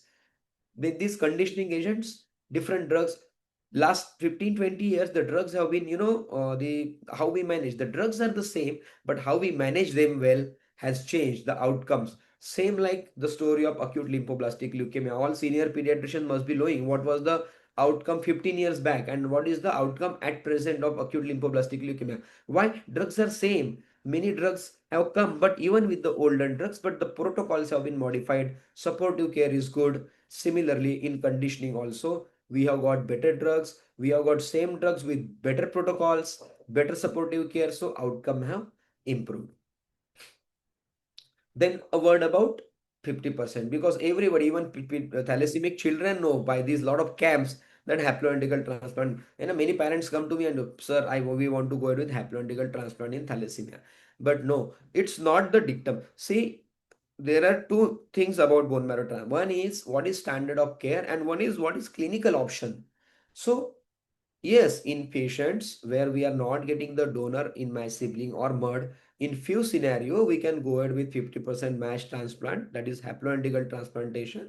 There are different ways to do it, T-cell depletion or replete transplant, but it's not a standard of care in the world. It's a clinical option. So do not hype about haploidentical transplant. In few patients, we may need, okay? But most of the times the outcome, because even if you go through the Indian or Western data, the haploidentical transplantation has 10% lesser overall survival compared to matched sibling or mud transplants.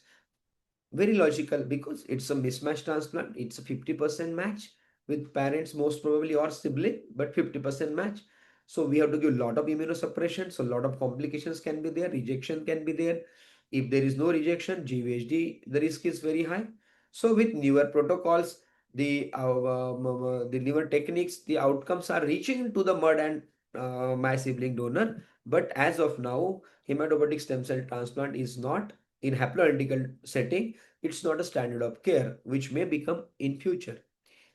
Then a word about gene therapy and gene editing. So gene therapy, so you all must be listening from years. I am also listening from years, but now, yes, it is for it's the truth that it works in thalassemia and other disorders. So there are two techniques. One is gene addition. We can do semi-random insertion of healthy copy of therapeutic gene via the viral vector. So earlier retroviral vectors were used. Nowadays lentiviral vectors are used. There is a gene editing. So you can just repair the gene in situ. Okay. So that, and you can disease modify.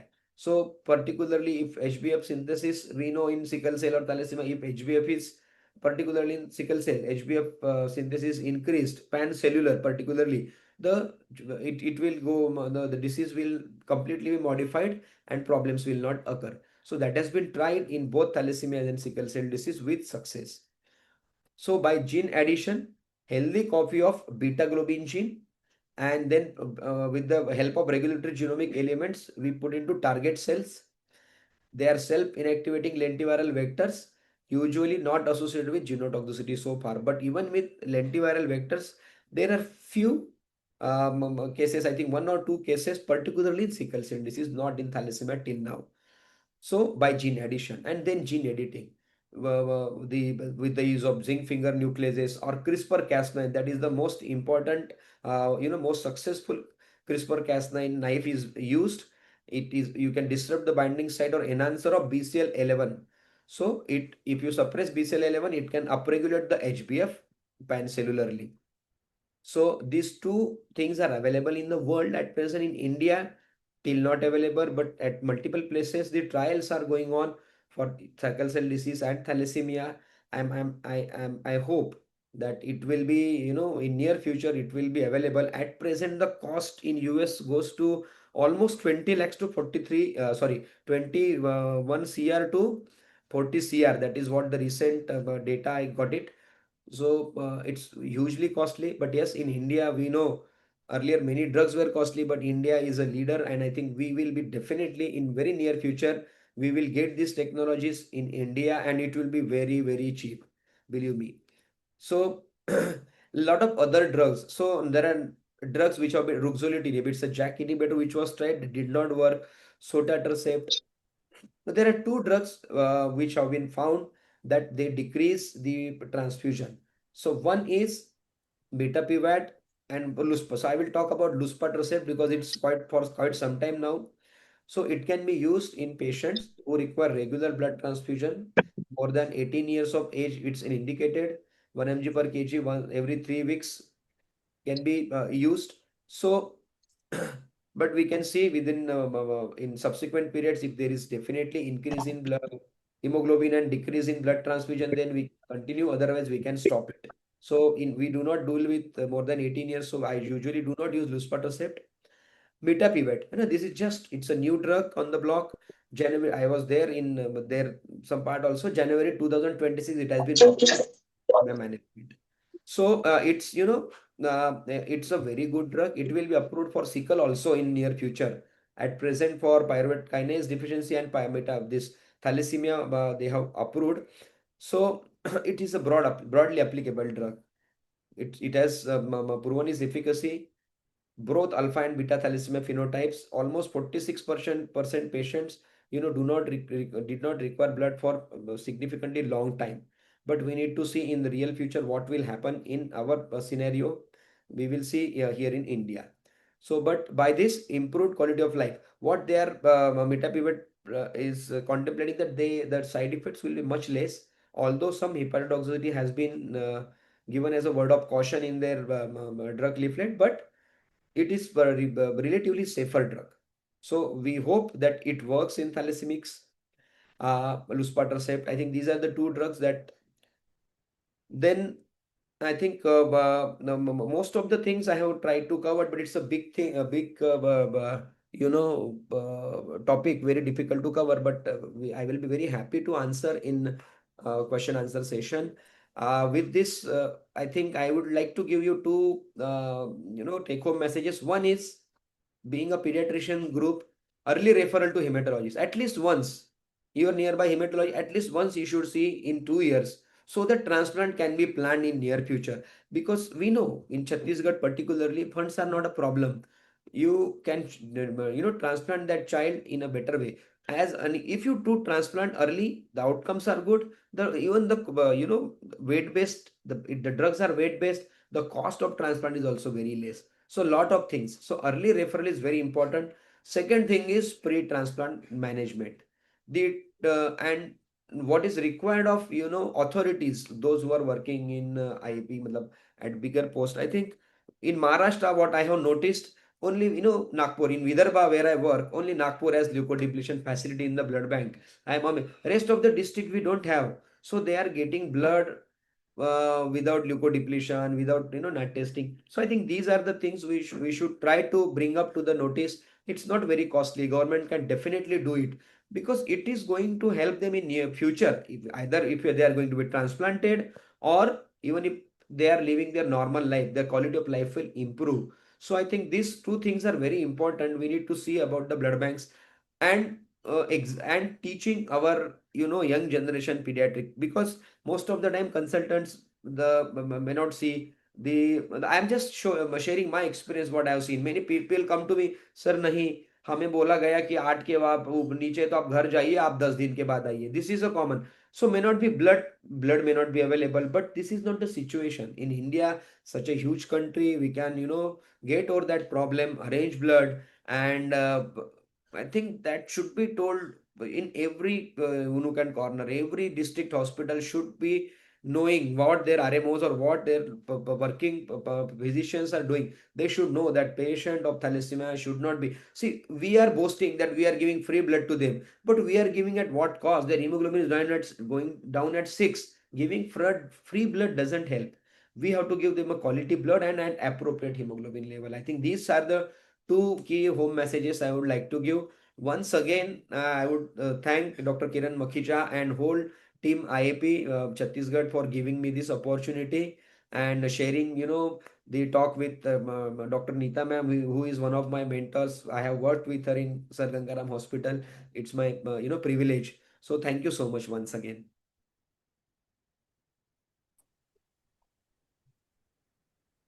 Thank you very much, sir, for wonderful and targeted session and good learning points. I think what we learned is that we have to recognize early, manage properly, and refer at the right time so that the child will be all right in later on.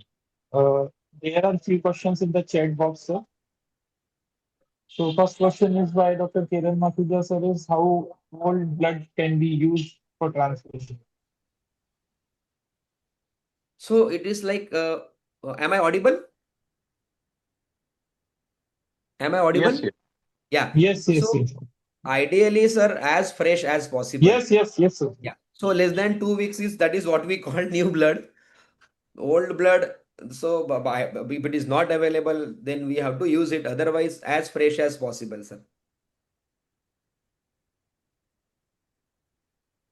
Okay. Second question is, sir, stem cell or cord blood, any role in the management? Stem cells? Stem cells or cord blood, any role in any management? Yeah, cord blood. Yesterday or day before yesterday only we had a discussion in Delhi. So the problem is cord blood transplant. So you are talking about transplantation. So in bone marrow transplantation, what is preferred is a fresh bone marrow or fresh peripheral blood. Why? Because the cord, what is we also know, I was a part of some transplants with cord.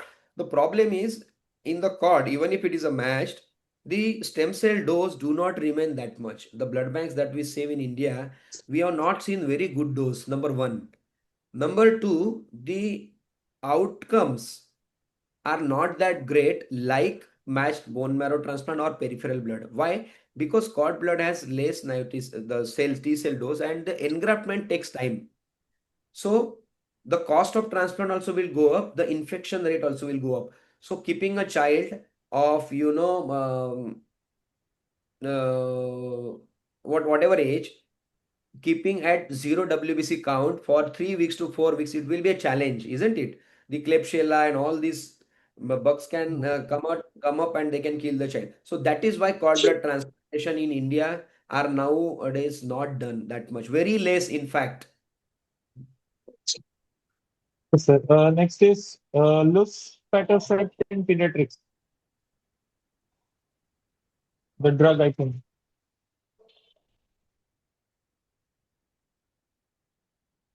Sir?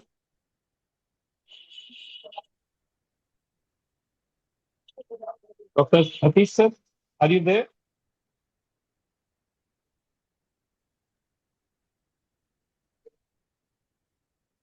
I think there is some problem in the connection. Hello.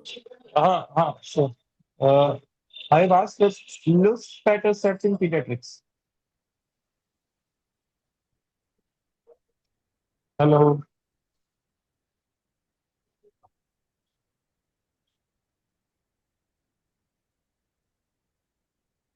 Sorry. Now am I audible? Yes, yes, you are audible, sir. So Can you luspatercept hear me? pediatrics. See, so I think it is definitely approved only for more than 18 years. But there are, in alpha thalassemias, they are being trying in pediatric age group. I think there was a news yesterday. I don't know what exactly has happened. That was being approved for alpha thalassemias, particularly in pediatric age group. So and that for 6 to 18 years they have tried. They give 1 mg to 1.5 1.25 mg per kg. But we don't have that much data about it at present.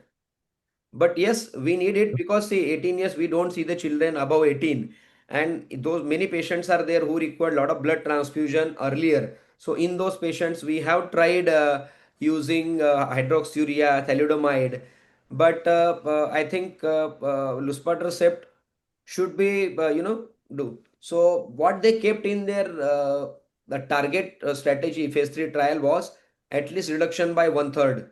मतलब 33 to 40% reduction they were targeting. Okay, sir. Next is thalidomide indication in thalassemia. Thalidomide, we usually don't use much. I told you most of the, like, if it is thal intermedia people have tried, and in patients where lot of blood transfusion are required, lot of blood transfusion meaning thereby. So we need to find out what are the causes first. If you get a child uh, suffering from frequent blood transfusions, like every 10 days, the pediatricians refer to me in those. So we need to find out first the cause. So one is many patients, they have not got their extended blood group typing. Second is finding out the aluminization, whether children has developed aluminization, because if that is the case, you use steroids to and you can to get a DCT done. Third thing is splenomegaly. If it is a significant splenomegaly and it is causing hypersplenism, so that is one of the causes.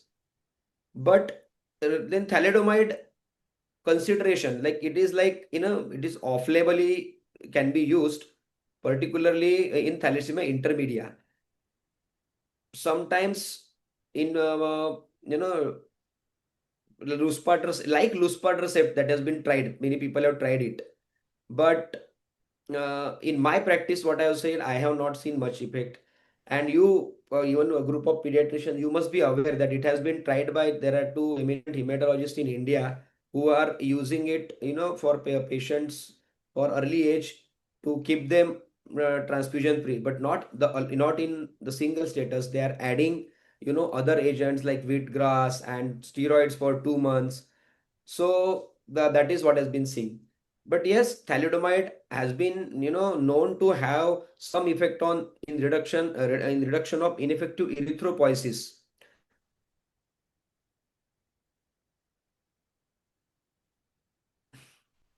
So it's like that. Thank you. Thank you. Yeah. Thank you, sir.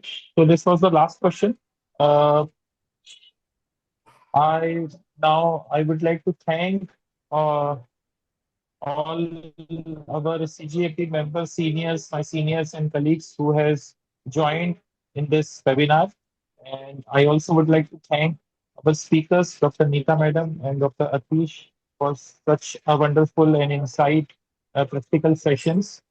And thank you very much. I've been expecting the large number from the Chhattisgarh Academy, and it has happened. Around more than 55 to around 60 people have joined. So thank you very much again, and we will come again with some new topics which will be relevant to your OPD practice and general pediatric practice faculties. Thank you, sir. Thank you very much.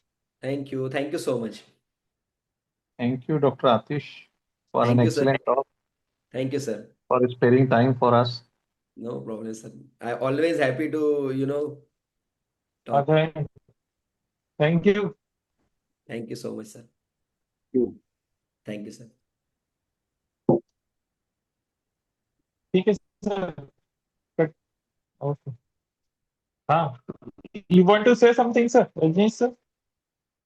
No, thank you very much, especially to Dr. Kiran Makija and Parma sir for selecting such a good topic with excellent speakers. And this was our first Tuesday treasure. And special thanks to you, nicely conducted this program here. Okay. And thanks to our speakers once again. Nicely, is an excellent talk. Okay. Thank you. Okay, sir. Bye bye.